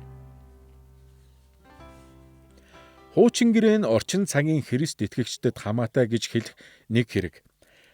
Харин энэхүү үннийг амьдралдаа хэрэгжүүлэх нь огт өөр хэрэг байдаг. Зарим тохиолдолд хуучин гэрээг бид амьдралдаа хэрхэн хэрэгжүүлэхийг олж харахад тийм ч хэцүү биш байдаг. Гэвч ихэнхдээ хуучин гэрээ ба өнөө цагийн хоорондох алслалаас улбаалan энэ нь тун яривгтай болж орхидог. Тэгвэл одоо ариун сүнс Христийн дагалдагчдад хуучин гэрээг судлан хэрэгжүүлэхэд тусалдаг нь бидний тайвшрал болдог. Тэрээр бидэнд өөрсдийн хүчээр үйлдэж чадхаас минь хав илүү арга замыг зааж өгдөг. Гэвч хуучин гэрээг аль чадхаараа гүнзгий судлах нь бидний үүрэг бөгөөд ийхүү бид амьдралдаа зөв зүйтэй хэрэгжүүлж чадна. Илч Паул энэхүү үүрэг хариуцлагын талаар 2 дугаар Тимот 2:15 дээр дурдсан байдаг. Энд тэрээр ичих зүйлгүй ажилчин үнний үгийг зөв заагч гэж Бурханд өөрийгөө сайшаалган харуулахыг хичээ гэжээ. Паул энд батлан харуулах гэсэн нь биднийг хуучин гэрээнд ажилчин мэт хандах ёстойг хэлжээ. Энэ нь грек хэлээр эргац буюу Бурхны үгийг зөв зүйтэй заахын тулд хичээнгүй ажиллаж хөдөлмөрлөдөг нэгэн гэсэн утгатай байна. Хуучин гэрээний орчин цагийн хэрэгжүүлэлтийг бид 3 хэсэгт авч үзнэ. Нэгдүгээр, өнөөгийн амьдралдаа хуучин гэрээг хэрэгжүүлэхэд тулгардаг бидний даван туулах ёстой сорилт бэрхшээлүүдийг тодорхойлно. Хоёрдугаар, энэ цагт хэрэгжүүлэх боломжтой болгодог уялдаа холбоог авч үзнэ. Гуравдугаар, эдгээрийг хэрэгжүүлэхдээ хүлээн зөвшөөрөх шаардлагатай хөгжлийн талаар судлах болно. Ингээд хамтдаа хуучин гэрээг өнөөгийн амьдралд хэрэгжүүлэхэд тулгардаг сорилт бэрхшээлүүдийг авч үзцгээе. Бид хичээлийнхээ эхэнд үзсэнчлэн Бурхан хуучин гэрээг эрт үед амьдарч байсан өөрийн хүмүүст өгсөн билээ. Тиймээс тэд тухайн цаг үедээ үүнийг сахин амьдрах боломжтой байв. Мөн Бурхан өөрийн энэхүү бичвэрээ өнөөгийн бидэнд ч өгсөн гэдгийг бид харсан. Тийм учраас бид одоо ч үүнийг сахин биелүүлж чадах учиртай. Гэвч бид хуучин гэрээний цаг үеэс тис өөр ертөнцид амьдарч байна шүү дээ. Энэ нь одоо ба хуучин гэрээний үеийн хооронд асар том ангал байгаа гэсэн үг юм. Иймээс бид хуучин гэрээг хэрэгжүүлэхдээ үүнийг харгалзан үзэх шаардлагатай болдог. Илч Паул 1-р Коринт 10:11 дээр хуучин гэрээг хэрэгжүүлэхэд тулгардаг сорилт бэрхшээлийн талаар томилон бичсэн байдаг. Энд энэ бүхэн жишээ болон тэдэнд тохиолдсон бөгөөд үүнийг үеийн төгсгөл тохиож буй бидэнд сануулга болгон бичжээ гэсэн байна. Энэ хэсгийн хам сэдвийг бид өргөн хүрээнд харвал Паул Израильчүүдийн Египтээс гарсан талаарх хуучин гэрээний түүхийг өгүүлсэн байдаг.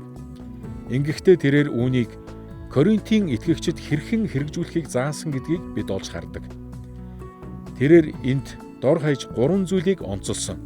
Нэгдүгээрт тэрээр энэ бүхэн тохиолдсон эдгээрийг бичжээ хэмээн өнгөрсөнд болсон үйл явдлын тухай өгүүлсэн. Хоёрдугаарт Паул энэхүү түүхийг бидэнд сануулга болгон бичжээ хэмээн өөрийгөө болон Коринт дахь итгэлийн ахын дүүсийг хэлсэн байна.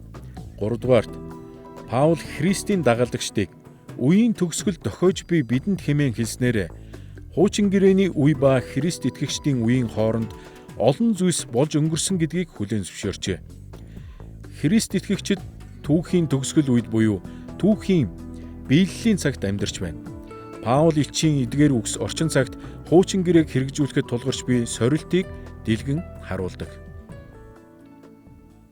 Паул элчийн 1-р Коринт 10 дээр хэлсэн зүйл би дуртай. Тэрээр энэ хэсэгт Израилийн түүхийг болон энэхүү түүх нь хуучин гэрээний бичвэрүүдэд бичигдсэн гэдгийг тусган харуулдаг.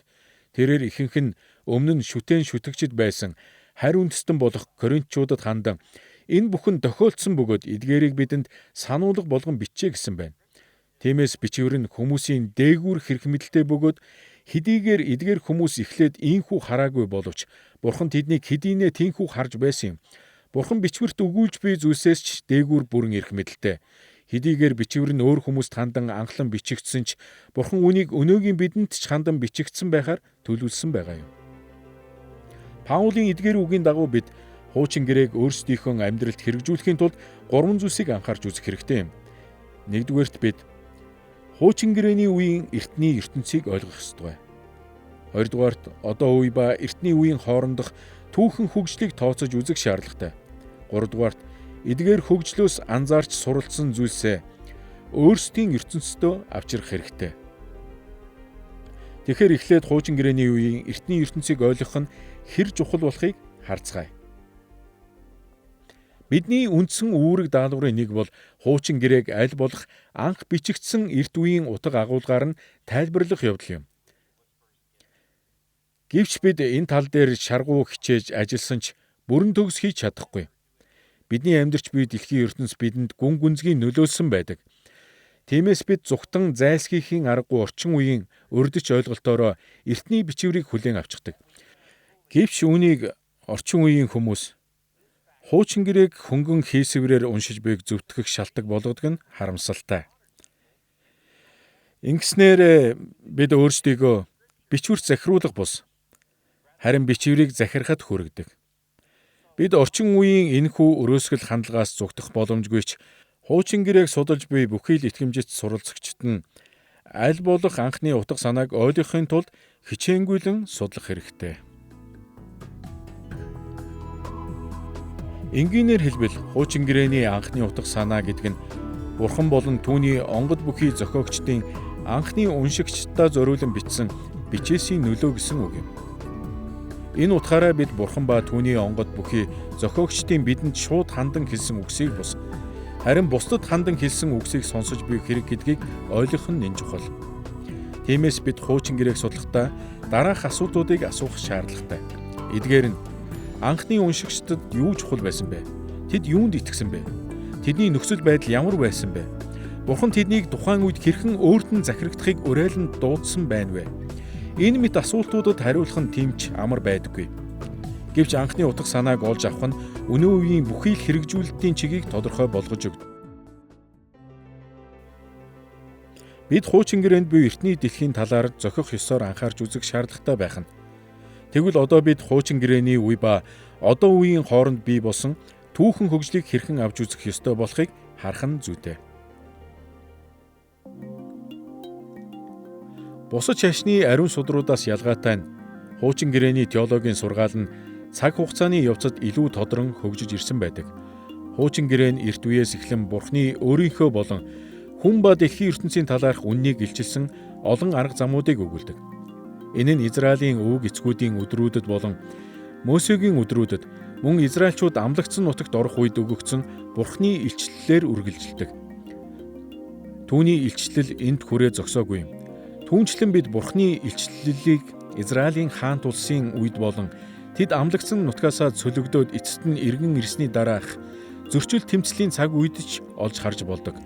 Бурхан ямар нэг зүйлийг илчилчгээд түүнтэйгээ холбоотой зүйлсийг дахиж ярилгүйгээр хизээч орхиж байгаагүй юм.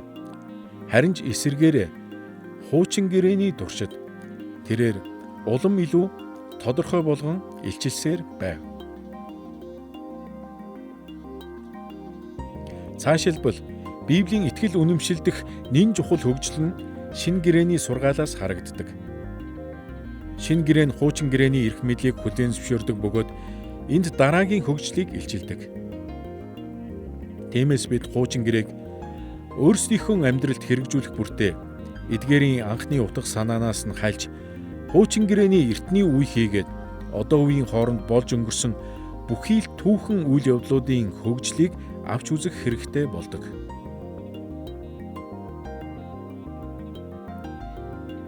Библийн итгэл нь олон зууны туршид нэгэн хэвээр үлчгээгүй. Гэвч Бурхан нэг итгэл үнэмшлийг гаргаж ирчгээд буцаж болоод дараа нь үүнийг өөр нэг итгэл үнэмшлэр сольсон хэрэг огт биш. Харин Библи нь өсөж хөгжиж буй нэг л итгэл үнэмшлийг илэрхийлдэг. Теологчид Библийн итгэл үнэмшлийн хөгжлийг органик гэж тодорхойлдог. Энэ нь яг л үрээс соёолон ургаад улмаар боловсрч гүйцсэн модтой адил юм. Нээрэл үр нь ургаж гүйцсэн модноос тис өөр харагдаг шүү дээ. Ургах үе шат бүр нь өөр хоорондоо их ялгаатай байдаг. Гисэн хэдий ч нэг л ургамал нэг л мод хэвээр байна. Үүний адил хуучин гэрээний сүүлийн хэсэг нь эхний хэсгээс өөр харагддаг. Мөн шинэ гэрээ нь хуучин гэрээнээс ч ялгаатай харагдана. Гэвч эдгээр ялгаанууд нь органик өсөлтийг тусган харуулдаг. Бидний итгэл эрт үед таригдсан нэг үрээс үндэслэж хуучин гэрээний туршид ургасаар шинэ гэрээний үед бүрэн боловсрч гүйцсэн юм. Бурхан өөрийгөө өсөн нэмэгдэх байдлаар илчилсэн болохыг Библи бидэнд харуулдаг. Үүнийг бид органик өсөлт гэдэг. Энэ нь Бурханы талаарх сургаал, сэдэв ойлголтууд нь үр төдийгөө сургаж бүрэн дүр зургаа олохыг хэлдэг. Тиймээс Библи өөрөө өсөн нэмэгдэх мэдээг хүргэдэг юм. Тэгэхээр Библи болон Пентатухт өсөн нэмэгдэх хэв загвар байдаг гэсэн үг л дээ. Энэ нь яг л цэцэг дэлбэлэх үйл явцыг харуулдаг зурагтай адил буюу Бурханы илчлэл соёолон ургасаар бүрэн дэлгэрэх хүртлэх үйл явцтай адил байдаг. Ийхүү бид хуучин гэрээг орчин цагт хэрэгжүүлэхэд тулгардаг сорилт бэрхшээлүүдийг даван гарахын тулд зөвхөн хуучин гэрээний үеийн ертөнц болон бичвэрийн өөрийнх нь түүхэн хөгжилд анхаарлаа хандуулах ёсгүй юм. Бид мөн Бурхан хуучин гэрээг онгодоор бичүүлэхдээ бидний өнөөгийн дэлхийг бодолдоо тээсэн гэдгийг баттай мэдэх нь чухал.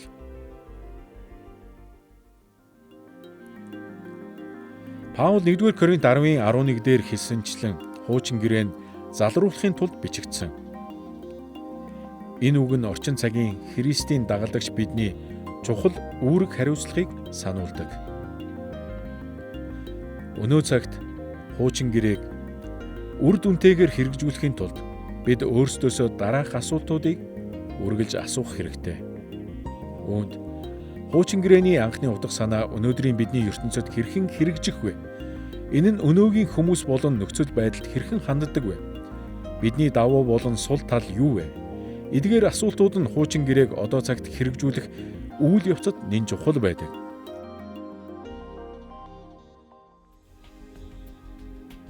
Ингээд дээрх сорилт бэрхшээлүүдтэй зэрэгцэн бид хоёр дахь чухал асуудлыг авч үзэх шаардлагатай. Хуучин гэрээний анхны утга санааг авч орчин үед хэрэгжүүлэх боломжийг бидэнд олгодог ямар холбоосууд байна вэ?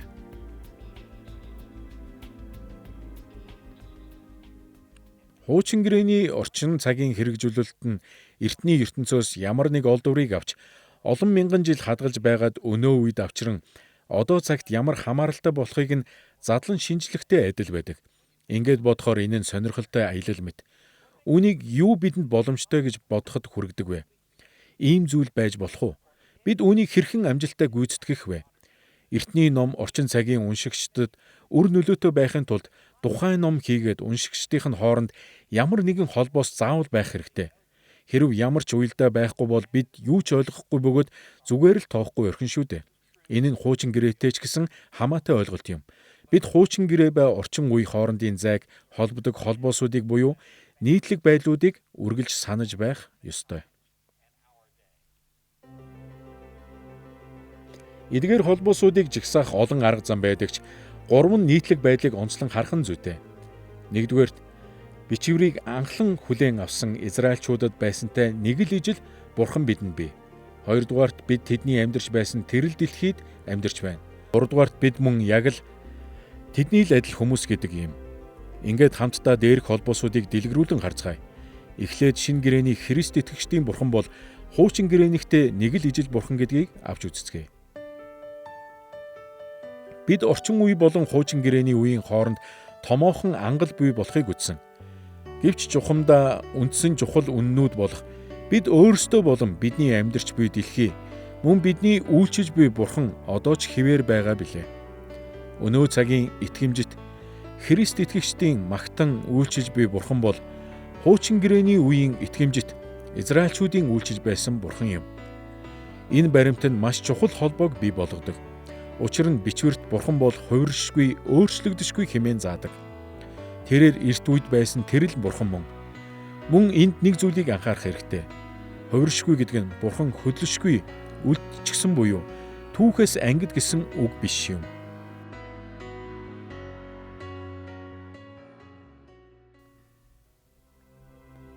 Уламжлалт Христ итгэлийн теологчид Бурхан бол хувиршгүй, Бурхан гэдгийг 3 үндсэн арга замаар тайлбарласан байдаг.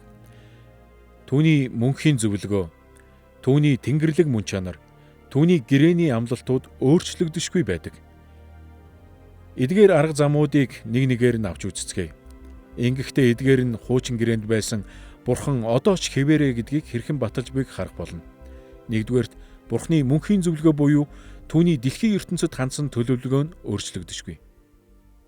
Энэ дэлхийд ямар нэг зүйл тохиолдох үед хүмүүс энэ үнэхээр Бурханы төлөвлөгөө мөн үү, үгүй юу гэмээн эргэлздэг. Тэр тусмаа юмс буруугаар эргэх үед Бурхан хаана байна? Түүний зориг юу байв хэмээн гайхдаг.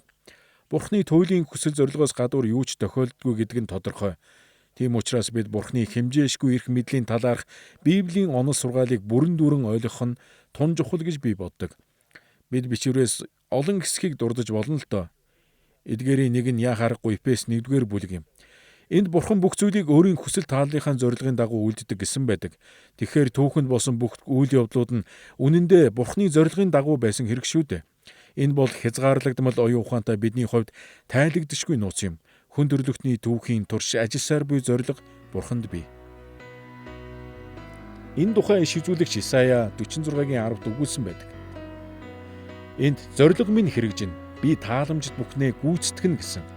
Би эхлэлээс ахуулан төгсгөлийг хийгдээгүй байгаагч өн эртнээс мэдүүлсэн гэжээ. Энэ хэсэгт Бурханы хийсэн бүхэн мөн хийж буй бүхий л зүйлс нь түүний бүтээлийн үлсээс ч өмнө товлогдсон, өөрчлөгдөшгүй, бүрэн цогц төлөвлөгөөнийх нь нэг хэсэг гэдгийг Библи бидэнд заадаг. Эдгээр хичээлээр бид энэхүү мөнхийн төлөвлөгөөний зорилго, чиглэлийг ялангуяа хаанчлалаа тэнгэрт байгаа шиг газарт авчрах гэсэн Бурханы төлөвлөгөөг наривчлан судлах болно.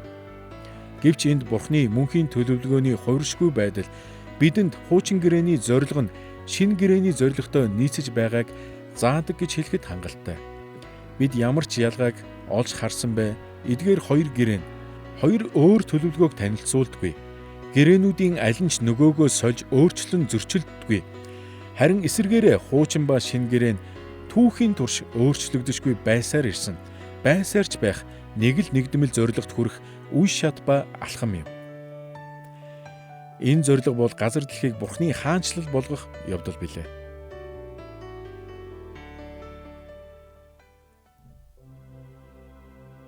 Хоёрдугаарт Бурхан бол Бурхан чанарынхаа хувьд буюу оршихуйн мөн чанарынхаа хувьд нэг л ижил Бурхан юм. Мэдээжийн хэрэг Бурхан түүхийн турш өөр цаг хугацаа, зан чанарынхаа өөр талуудыг илчлэн харуулсан байдаг. Жишээлбэл тэрээр заримдаа нэгүслээ, заримдаа уур хилэнгээ харуулдаг. Заримдаа агуу хүчээ үзүүлж, харин зарим үед хүчээ хязгаарласан байдаг. Гэвч түүний мөнхийн мөн чанар хизээч өөрчлөгддөггүй. Еврей номын зохиогч Еврей 1:10-аас 12-д Христийн мөнхийн мөн чанарын тухай өгүүлсэн. Энд эзэн минь та ихэнд дэлхийг суйрлуулсан. Тэнгэрч мутрын тань бүтээл билээ. Тэд мөхөх боловч та үлдэнэ. Тэд бүгд хувцас адил илэгдэнэ. Та тэднийг бүтээлэг мэт ивхэж, тэд хувцас мэт солигдоно. Харин та хിവэрэ таны он жилүүд төгсөшгүй гэжээ. Мөн Яаков 1:17 дээр энэ тухай хэлэхдээ аливаа сайн сойрхол ба аливаа төгс бэлгэн дээрээс гэрлүүдийн эцгээс бууж ирдэг. Түүнд өөрчлөлтч өөрчлөгдөх сүүдэрч үгүй гэсэн байдаг. Яаковын энд хэлсэнчлэн бидний бурхан өөрчлөгддөггүй. Харамсалтай нь сайн санаат Христ итгэгчид бурханыг хуучин гэрээнд нэг шин чанартай байсан бол одоо шин гэрээнд тис өөр шин чанартай болчихсон юм шиг ярьдаг.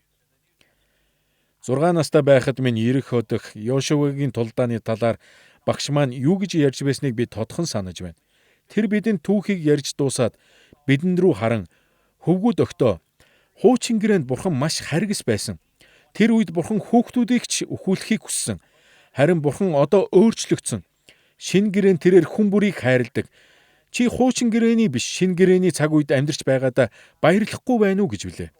Мэдээж хэрэг бид бүгд маш их баярлаж байсан. Бидний хинэн ч Иерихогийн хүүхдүүд шиг үхэхийг хүсээгүй юм. Одоо бодоход багш маань сайхан сэтгэлтэй байсан ч тун ноцтой буруу ойлголттой байсан юм. Бурхны мөн чанарууд нь хуучин ба шинэ гэрээний хугацаанд өөрчлөгдөөгүй. Харин ч тэр бол хуучин ба шинэ гэрээн дээрх шүүлтийн бурхан юм. Мөн тэрээр хуучин ба шинэ гэрээний хайрын бурхан юм. Бурхны мөн чанарууд нь мөнх юм. Тэдгээр нь үргэлжид өөрчлөгдөөгүй бөгөөд өөрчлөгдөгч үгүй билээ. Бурхны мөн чанаруудын хувиршгүй байдал нь түүхийн бүх хугацаанд бидний хүсэн хүлээх ёстой холбоосуудыг илчилдэг. Бурхны мөн чанарууд нь өчүүхэн ч өөрчлөгдөөгүй. Тиймээс бид хуучин гэрээний үед ч, шинэ гэрээний үед ч, мөн бидний үед ч түүний үйл хэрэг ба илчлэлүүд нь түүний мөнхийн мөн чанарыг тууштай тусган харуулдаг гэдэгт итгэлтэй байж болно. Тэр бол бидний өнөөдрийн итгэдэг бурхан мөн бөгөөд байсаар ирсэн бөгөөд байсаарч байх нэгэн билээ. 3 дугаарт бурхан бол гэрээнийхээ амлалтаа ч мөн нэг л хэвээр байдаг бурхан юм. Тэрээр ард түмэнтэйгээ байгуулсан гэрээндээ хийхээр амлсан бүхнээ гүйцэлдүүлэх нь дамжиггүй юм. Бид энд нэг зүйлийг анхаарах хэрэгтэй. Бичвэрт бурхан өөрийн гүйцэлдүүлдэггүй зүйлсээрээ хүмүүсийг сүрдүүлж мөн санал болгосон байдаг. Гэвч сүрдүүлэг болон санал нь гэрээний амлалт биш юм.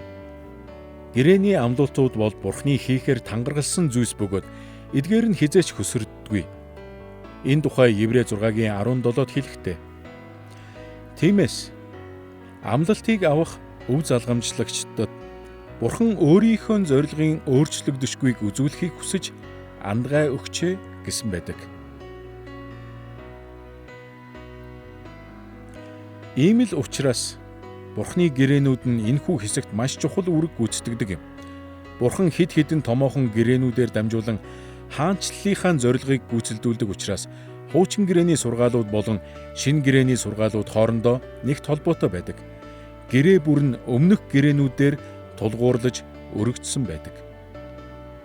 Нэгдүгээр, бурхан Адамын үед өөрийн хаанчлалын зорилго болон хүн төрлөختний үүргийг тогтоосон гэрээг байгуулсан. Ноагийн өдрүүдэд бурхан энэхүү гэрээн дээр тулгуурлан байгалийн доктортой байдлын баталгааг өгсөн байдаг. Авраамийн үед бурхан Израилийг үржиж олшрон бүх дэлхийд ёроолын үндэс болно хэмээн амласан. Мөсөтэй хийсэн гэрээнд бурхан Израилийн овог аймагуудад хандан хуйлаа өгсөн. Давидын өдрүүдэд тэрээр Израилийг хаан тус болгон байгуулж, Давидын үр удам хаан ширээнд сууж мөнхөд хаанчлах болно гэдгийг онцолсон. Эцэст нь бурхан Христ дотор шинэ гэрээг байгуулж өнгөрсөн үеийн алдаа зөрчлийг эргүүлж хаанчлалынхаа зорилгыг гүйцэлдүүлсэн билээ. Мэдээж бурхан өөрийн хэмжээшгүй мэрэгэн ухааныхаа дагуу гэрээ бүрдээ хаанчлалын өөр нөхцөлийг онцолсон байдаг. Гэвч гэрээ бүрдээ амласан түүний амлалт бүрэн дүүрэн биелэх болно. Учир нь түүний амлалтууд хувиршгүй юм.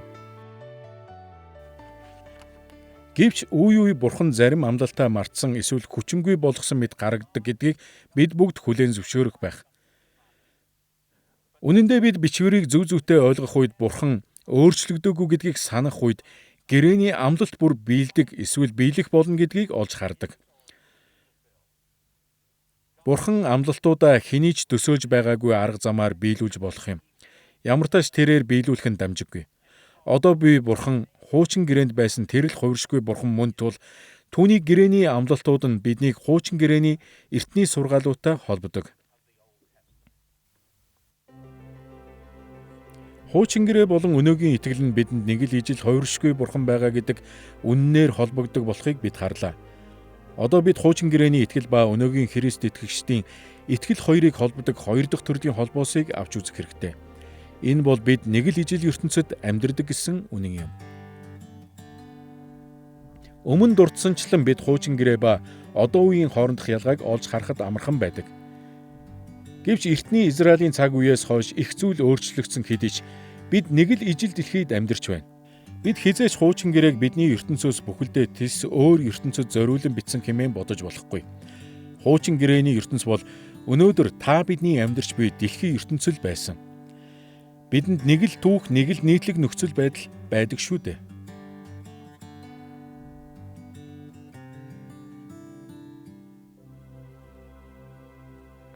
Хуучин гэрээний итгэгчид нь бидэнтэй нэг л ижил ертөнцөд амьдарч байсан нь хуучин ба шинэ гэрээний итгэлийн хооронд дор хаяж хоёр төрлийн холбоосыг бий болгодог. Нэгдүгээрт, хуучин гэрээ нь өнөөгийн бидний туулж буй олон зүйлсийг тайлбарлсан түүхэн нөхцлөөр хангаж өгдөг.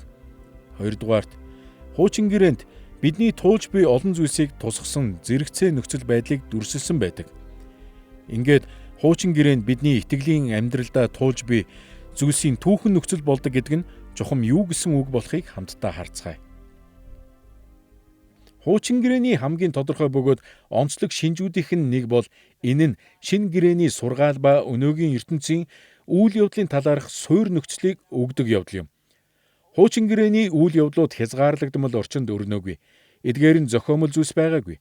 Харин түүхэн бодит үнэн явдал байсан төдийгүй ихэнх нь бүхий л цаг хугацааг даван туулж өөрийн гэсэн ул мөрөө үлдээсэн байдаг.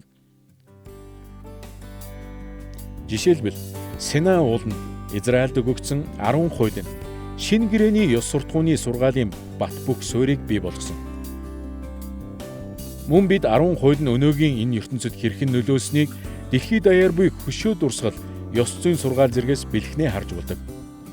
Үүнчлэн Бурхан Давидыг өөрийн ард түмний мөнхийн угсааны тэргүүн болон сонгосон нь түүний агуу хүү болох Есүсийн удам угсааны түүхэн тайлбарлуулдаг. Мэдээжийн хэрэг Давидын удмын хүү болохын хувьд Есүс бүгдийн хаан буюу бидэнд авралыг өгөх цор ганц нэгэн хэвээр үлддэг. Эдгээр болон бусад тоо томшгүй олон арга замаар хуучин гэрээ нь биднийг түүхэн нөхцлүүдээр хангаж өгдөг. Хоёрдугаарт, бид хуучин гэрээний итгэгчдийн амьдарч байсан тэрл дэлхий дээр байгаа гэдгээ мэддэг. Учир нь бид өөрсдийн амсаж туулж буй зүйлсийн түүхэн нөхцлийг таньж мэдээ зогсохгүй. Хуучин гэрээ ба бидний цаг үеийн хооронд олон зэрэгцээ нөхцөл байдал буйг олж хардаг. Бид хуучин гэрээний итгэгчдийн л нэгэн адил Бурхны бүтээсэн боловч гим нүгэлд унсан дэлхийд амьдарч байна. Хуучин гэрээний итгэмжит итгэгчид нь бусад хүмүүс болон жөтгөрийн хүчнүүдийн эсэргүүцэлтэд тулгарсан байдаг. Тэгвэл өнөөдөр бид ч мөн яг л ийм эсэргүүцэлтэд тулгарсаар л байна. Тэд эдгээрийг даван туулахын тулд Бурхны тусламжинд найдаж байсан. Түүнчлэн бид ч бас түүний тусламжаас бүрэн хамаардаг шүү дээ.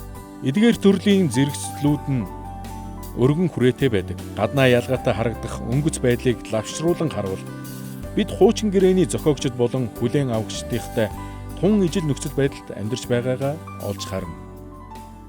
Бичвэрийн хамгийн анхаарал татах зүйлсийн нэг бол энэ нь өмнөх ба дараагийн үйл явдал нь хоорондоо хэрхэн зэрэгцэж байгааг харуулдаг явдал юм.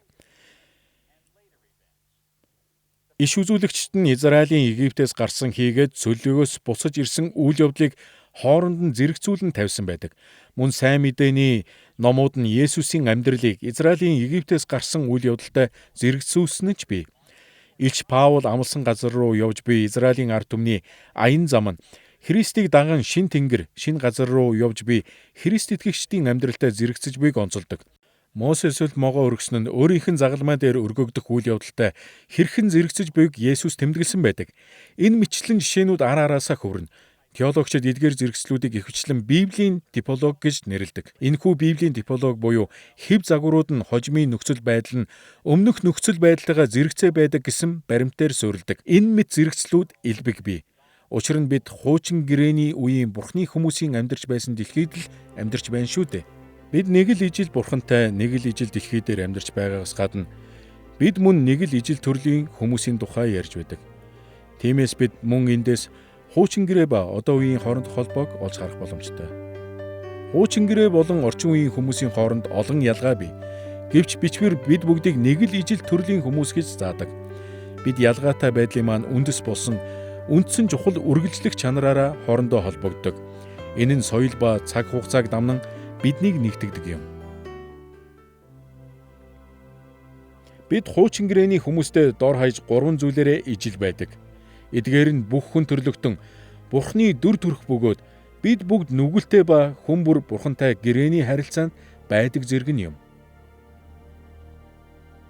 Нэгдүгээрт бүх хүн төрлөختөн хизээ хаана амьдарч байгаагаас үл хамааран тэд Бурхны дүр төрх мөн. Энэ бол хуучин ба шинэ гэрээний туршид тодорхой заасан сургаал юм. Эхлэл 1:27-оос бид энэ тухай уншиж болно. Энд "Ийхүү Бурхан өөрийнхөө дүр төрхөөр хүнийг бүтээж, Бурхны дүр төрхөөр бүтээхдээ ирмээр нь бүтээжээ" гэдэг.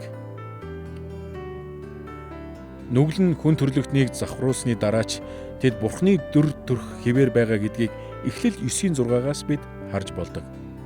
Энд хүний цусыг хэн урсгана? Түүний цусыг хүн урсгана. Учир нь Бурхан өөрийн дүр төрхөөр хүнийг бүтээжээ гэсэн байна. Үүнээс гадна шинэ гэрээч мөн бүх хүмүүс Бурхны дүр төрх гэдгийг баталсан байдаг. Энэ талаар Иаков 3:9-т хэлэхдээ "Бид хилээр эзэн ба эцгийг магтдаг. Бид түүгээр Бурхны төрхөөр бүтээгдсэн хүмүүсийг хараадаг" гэжээ. Мөн энэ тухай Паул 1-р Коринт 11:7 дээр дурдсан байдаг. Энд "Эр хүн Бурхны дүр ба алдар мөн" гэжээ. Бурхан эрэгтэй эмэгтэй хүнийг өөрийн дүр төрхөөр бүтээсэн. Энэ нь бидэнд хуучин гэрээний үеийн бүх хүмүүст мэдээж анхны эрэгтэй эмэгтэй хүмүүс болох Адам Ева хоёрдож байсан нийтлэг зүйл бидэнд бий гэдгийг харуулдаг. Тиймээс энэ нь алга болоогүй бөгөөд үндсэн суурь зүйл юм л да. Өөрөөр хэлбэл энэ нь бидний өмнө байсан ариун хүмүүс болон биднээс урд амьдарч байсан бүхий л хүмүүст байсан мөн одоо бидэнд буй нийтлэг ижил төстэй байдал гэсэн үг юм. Бид бол Бурхны дүр төрх юм гэдэг үннийг ойлгох нь түүхийн туршид буй Бурхны хаанчлалын зорилгыг таньж мэдэхэд тун чухал. Бурхны дүр төрх байх гэдэг нь чухам юу гэсэн үг болохыг бид дараагийн хичээлээр илүү дэлгэрэнгүй авч үзэх болно. Гэвч энд хүн төрлөختнийг тодорхойлдог маш олон нийтлэг чанарууд байдаг гэдгийг хэлэхэд хангалттай байх. Өнгөрсөн хугацаанд чуулган хүн төрлөختнийг ухаалаг буюу хэл ярианы гой чадвартай ёс суртахуун ба сүсэг бишрэл бүхий бүтээл юм гэдэгт онцгой анхаарал хандуулсаар ирсэн байдаг. Хүн бүр Бурхны дүр төрх юм гэдгийг хуучин ба шинэ гэрээний аль аль нь баталдаг. Тиймээс бид хуучин гэрээ болон орчин үеийн хүмүүсийн хоорондын ялгааг хэтрүүлж үзэхгүй байх хэрэгтэй. Мэдээж бид олон талаараа ялгаатай харагддагч чухамдаа бид тэднээс тис өөр хүмүүс огтхонч биш билээ.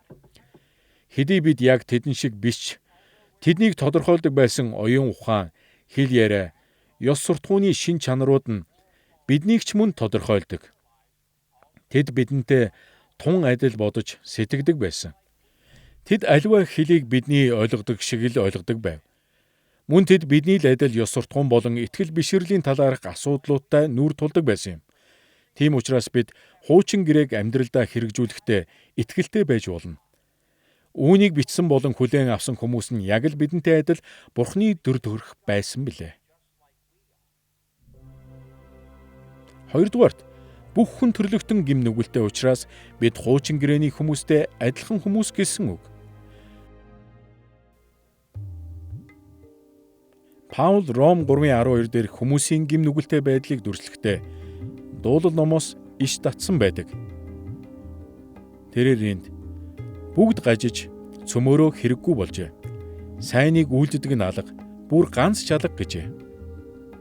Илч Паул энд бүх хүмүүс нүгэл үйлцэн гэдгийг тодорхой хэлсэн байна. Мөн энэ нь зөвхөн шинэ гэрээний сургаал биш юм. 1-р Хаад 8:46 дээр Соломон хаан сүмийг бурханд өргөх үедээ үүнтэй адил зүйлийг хэлсэн байдаг. Энд тэд таны эсрэг нүгэл үйлчснээр нүгэл хийдгүү хүн гэж үгүй гэсэн байдаг. Системт теологод бүрэн завхрал гэдэг ойлголт бий. Хүн бүхэлдээ буюу хүмүүний бодол, мэдрэмж, зан авир нь гим нүглийн улмаас бохирлогдсон байдаг. Тиймээс хүмүүний хийж буй бүхий л зүйлс нь Бурхны тушаал хийгээд ариун хим хэмжээг эсэргүүцдэг. Бүрэн завхрал гэж үүнийг л хэлж байгаа юм. Тийм ээ. Нүгэлт мөн чанар гэж бий. Бид гим нүгэлтэй буюу гим нүгэлд унсан Бурхны дүр төрх юм. Тийм учраас хуучин гэрээний бичээчид яагаад нүглийн талаар ингэтлээ анхаарч үздгийг ойлгоход тэмч хэцүү байдгүй. Хуучин гэрээний анхны хүлээн авагчид болон түүнээс хойш амьдарч байсан бүхий л хүмүүсийн нэгэн адил бид нүгэлтнүүд гэдгээ мэддэг. Иймээс л бид энэ тал дээр хуучин гэрээтэй холбогддог юм шүү дээ. Бид мөн хуучин гэрээ яагаад нүгэлтнүүдийн золилт дээр анхаардаг болохыг ойлгодог. Хүн төрлөختөн нүгэлд унсан цагаас л бүх хүмүүст золилт хэрэгтэй болсон юм. Түүнчлэн энэхүү үнэн биднийг хуучин гэрээний эртний дэлхийтэй мөн холбож өгдөг. 3-дугаарт хуучин гэрээ болон тэрнээс хойш өнөөдрийг хүртэлх бүхий л хүмүүс Бурхантай гэрээгээр холбогдсон байдаг. Тийм учраас бид нэг л ижил хүмүүс юм.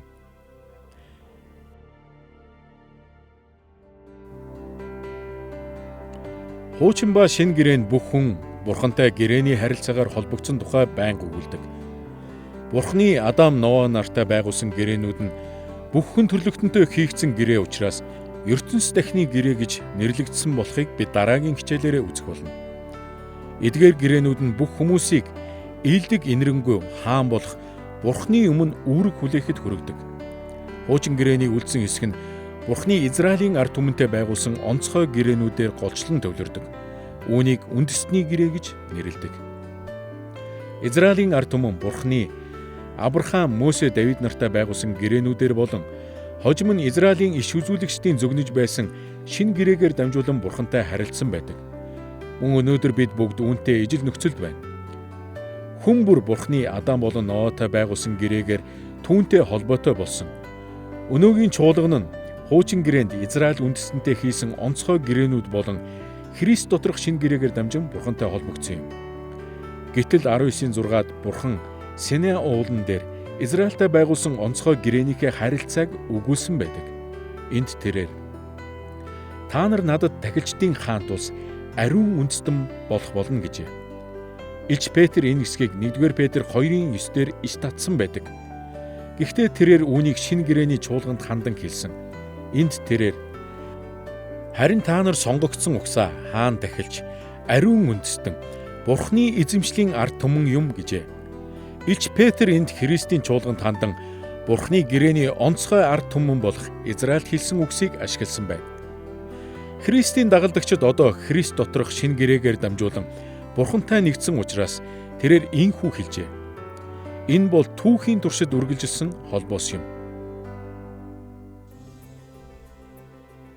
Ингээд бид хуучин гэрээг хэрэгжүүлэхэд даван туулах ёстой сорилтуудыг судалж хуучин гэрээтэй биднийг холбодог холбоосуудыг авч үзлээ. Харин одоо бид хуучин гэрээг хэрэгжүүлэхийн тулд хүлээн зөвшөөрөх ёстой байдаг хөгжлийн талаар анхаарч үзэх хэрэгтэй. Бид хуучин гэрээг хэрэгжүүлэхдээ хуучин ба шинэ гэрээн дэх Библийн итгэл үнэмшлийн түүхэн хөгжлийг харгалзан үзэх ёстой болохыг авч үзсэн. Хуучин шинэ гэрээ болон бидний одоогийн итгэл үнэмшил нь нэг л сүсэг бишрэл, итгэл үнэмшлийг тусган харуулдаг. Гэсэн ч бид янз бүрийн хөгжил, өөрчлөлт явагдсан гэдгийг үргэлж хүлээн зөвшөөрөх ёстой. Энэхүү хөгжлийг тайлбарлах олон арга байдаг ч бид 3-ыг нь онцлон судлах болно. Эдгээрт цаг үеийн хөгжил, соёлын хөгжил, хувь хүний хөгжил орно. Юуны өмнө Бурхан өөрийгөө болон өөрийнхөө хүслийг цаг үе ба эрен үед илчилсэн байдаг. Библийн түүх нь Бурхан Христ дотор Тэнгэрлэгээр тогтоосон төгсгөл хүртэл хэрхэн өөрийнхөө хүмүүст өөрийгөө өсөн нэмэгдэх байдлаар илчлэн харуулж буй талаарх үргэлжилсэн тайлбар түүх юм. Энэхүү түүхийг судлах олон арга зам бий. Гэвч нэг үр дүнтэй арга бол Бурханы ард түмэнтэйгээ байгуулсан гэрээнүүдийг гол цаг хугацаа буюу цаг үеүүдэд хуваан авч үзэх явдал юм. Эдгээр гэрээний цаг хугацаа бүрд Бурхан өөрийгөө илүү ихээр илчиж байв. Энгийнээр хэлбэл Бурхан Адамд илчилснээсээ илүү ихийг Ноад илчилсэн.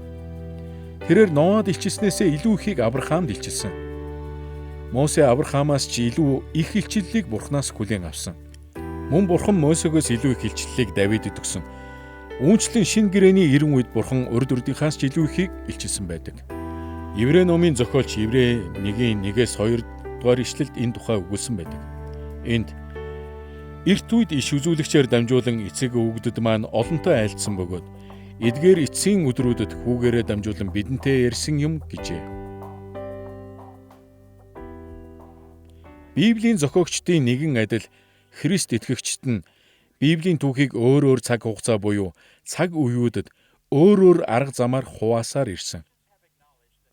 Гэвч ерөнхийдөө Библийн түүхэн дэх цаг үеийн хамгийн том хөгжил нь хуучин ба шинэ гэрээний хооронд болсон гэдгийг Христ итгэгчид хүлээн зөвшөөрдөг. Цаг үеийг ийхүү хуваасан нь өнөөдөр Бурханы үгийг хэрэгжүүлэхэд нэн чухал юм. Христ итгэгчид олон мянган жилийн турш хуучин гэрээний сургаалыг шинэ гэрээний үед хэрхэн хэрэгжүүлэх вэ хэмээн асуусаар ирсэн. Итгэмжит Христ итгэгчид хуучин гэрээг бид хэрэгжүүлэх ёстой хэмээн үздэг нь тун зөв. Гэвч тэд өнөө үед үүнийг хэрэгжүүлэхдээ өөр арга замаар хэрэгжүүлдэг. Нэг талд нь Библийн түүхийг хэсэгчилсэн үзлийг дэмждэг хүмүүс байдаг. Эдгээр Христ итгэгчид нь хуучин ба шинэ гэрээний хоорондын ялгааг тухайлан онцолдог. Тэд орчин цагийн итгэгчид нь зөвхөн шинэ гэрээнд тодорхойгоор дахин баталсан хуучин гэрээний сургаалуудыг л хэрэгжүүлэх ёстой гэж үздэг. Бусад тохиолдолд хуучин гэрээн Христийн дагалдагчдад хэрэгжих боломжгүй гэдэг. Харин нөгөө талд нь Библийн итгэлийн тэгш үзлийг дэмжигчид байдаг.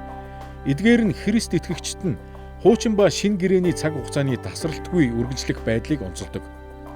Уг үзлээр шинэ гэрээ нь хуучин гэрээний сургаалыг илт үгүйсгэж өөрчлөөгүй л бол Христ итгэгчид нь үүнийг Христээс өмнө амьдарч байсан хүмүүсийн л адил дагаж амьдрах үүрэгтэй гэж үздэг. Энэхүү хичээлээрээ бид энэ хоёр туйлширсан үзлээс зайлсхийх болно. Ингэхдээ бид Библийн итгэлийн хөгжлийн үзлийг онцлно. Уг үзэл нь хуучин гэрээ нь шинэ гэрээний Христ итгэгчдэд хэрэгжих ёстой гэдэг үзэл юм. Гэвч бид мөн хуучин гэрээний цар хүрээн Бурхан Христ дотор юуг гүйцэлдүүлсэн бэ гэдгээс улбаалан хөгжсөөр ирсэн гэдгийг хүлээн зөвшөөрөх ёстой. Хуучин гэрээний бүх сургаал Христ итгэгчдэд хэрэгжих боловч үргэлж шинэ гэрээний гэрэлт тийхүү хэрэгжих ёстой аж. Хуучин гэрээ ба шинэ гэрээний хоорондын харилцаа хамаарал нь маш олон маргааныг дагуулдаг. Энэ нь өнөөдөр ч гэсэн олон хэлэлцүүлгийн гол асуудал болоод байна. Цаг үеийн хөгжлийг бид өсөн нэмэгдэх илчлэл гэж нэрлэдэг. Энэ нь Бурхан эхэнд нь бүгдийг илчлээгүй гэсэн үг юм. Теологийн хөгжлийн энэхүү ойлголтоор хуучин болон шинэ гэрээний харилцаа холбоог тайлбарлахдаа хуучин гэрээнд дутуу илчлэгдсэн зүйлс нь шинэ гэрээн дэх Есүсийн номлол сургаалууд болон элч нарын захидлуудаар дамжин бүтэн илчлэл болж сүмийн теолог бүрдэж байна гэж ойлгодог.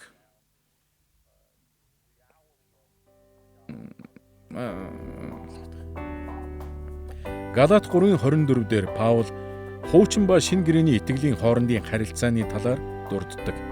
Энд тиймээс Христ ирж биднийг итгэлээр зүтгэх хүртэл хууль нь бидний зааварлагч болж байв гэжээ. Энд буй зааварлагч гэдэг нь грек хэлээр пайдагогос гэдэг нэр үг байдаг. Уг нэр томьёо нь хүүхдийг нас бий гүйцэж өсөж төлөвшөх хүртэл нь зааж чиглүүлж сахилгажуулдаг асрамжлагч, харгалзан хамгаалагч гэсэн утгатай. Тиймээс Паулын энд дурдсанчлан хуучин гэрээний сургаал нь хүүхдэд өгсөн заавартай адил байсан бол шинэ гэрээний сургаал нь нас бид хүрсэн өв залгамжлагчид өгсөн заавартай адил юм. Эцэг эхчүүд бага насны хүүхдэд гудамжаар бүү яв, галаас хол бай гэх зэргийг зааж сургадаг гэдгийг бид бүгд мэднэ.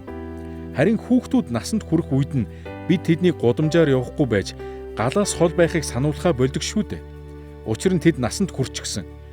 Гэсэн ч эцэг эхчүүд насанд хүрсэн хүүхдүүд нь бага насныхаа дүрм заавар бүхий мэргэн ухааныг санаж байгаасаа хэмээн хүсдэг.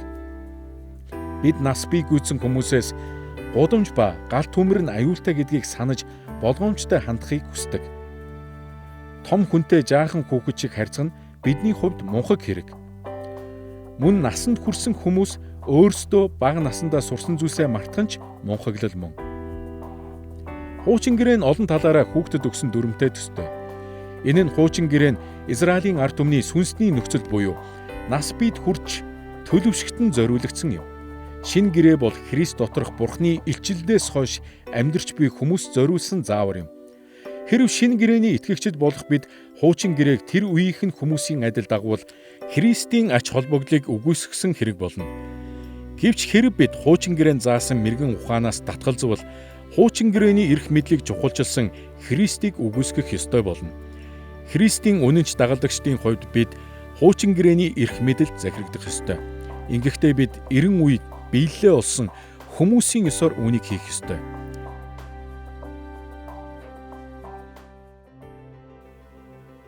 Хэрэв бид хуучин гэрээг өнөө үед хэрэгжүүлэх гэж байгаа бол цаг үеийн хөгжлөөс гадна соёлын хөгжлийг ч мөн авч үзэх хэрэгтэй. Бид хуучин гэрээг судлахдаа үүнд тусгагдсан соёлын хэв маяг болон орчин үеийн дэлхийн ертөнцийн соёлын хэв маяг хоорондын ижил төстэй ба ялгаатай талуудыг харгалзан үзэх ёстой. Өнөө үеийн соёлын ямар онцлогуд Авраамийн үеийнхтэй ижил төстэй байна вэ? Бидний соёл Давидынхтай хэр адилхан байна вэ? Хүн төрлөختний соёл хуучин гэрээний үеийнхээс хэрхэн өөрчлөгдсөн бэ? Ямар ёс заншил, уламжлалууд нь хоорондоо ялгаатай байна вэ? Хэрэв бид хуучин гэрээг орчин үеийн амьдралдаа хариуцлагатайгаар хэрэгжүүлэхийг хүсвэл эдгээр асуултад хариулах ёстой юм. Бид 21-р зуунд амьдарч байна. Мөн бидний соёл, хуучин гэрээний соёл хоорондоо ялгаатай. Тиймээс бид Библийн соёлыг гүн гүнзгий судлах шаардлагатай болдог. Тэгж байж л бид бичээсийг ойлгож чадна. Бидний аливааг хийдэг арга барил хуучин гэрээний үеийн арга барилаас өөр байдаг. Бурхан хуучин гэрээний үеийн хүмүүсийн амьдралд юу хийж байсныг ойлгохын тулд хуучин гэрээний нөхцөл байдал болон соёлыг бид зайлшгүй анхаарч харах хэрэгтэй юм. Бид хуучин гэрээг өнөө үед хэрэгжүүлэхийн тулд цаг үеийн болон соёлын хөгжлийг авч үзэхээс гадна хувь хүний хөгжлийг харгалзан үзэх шаардлагатай.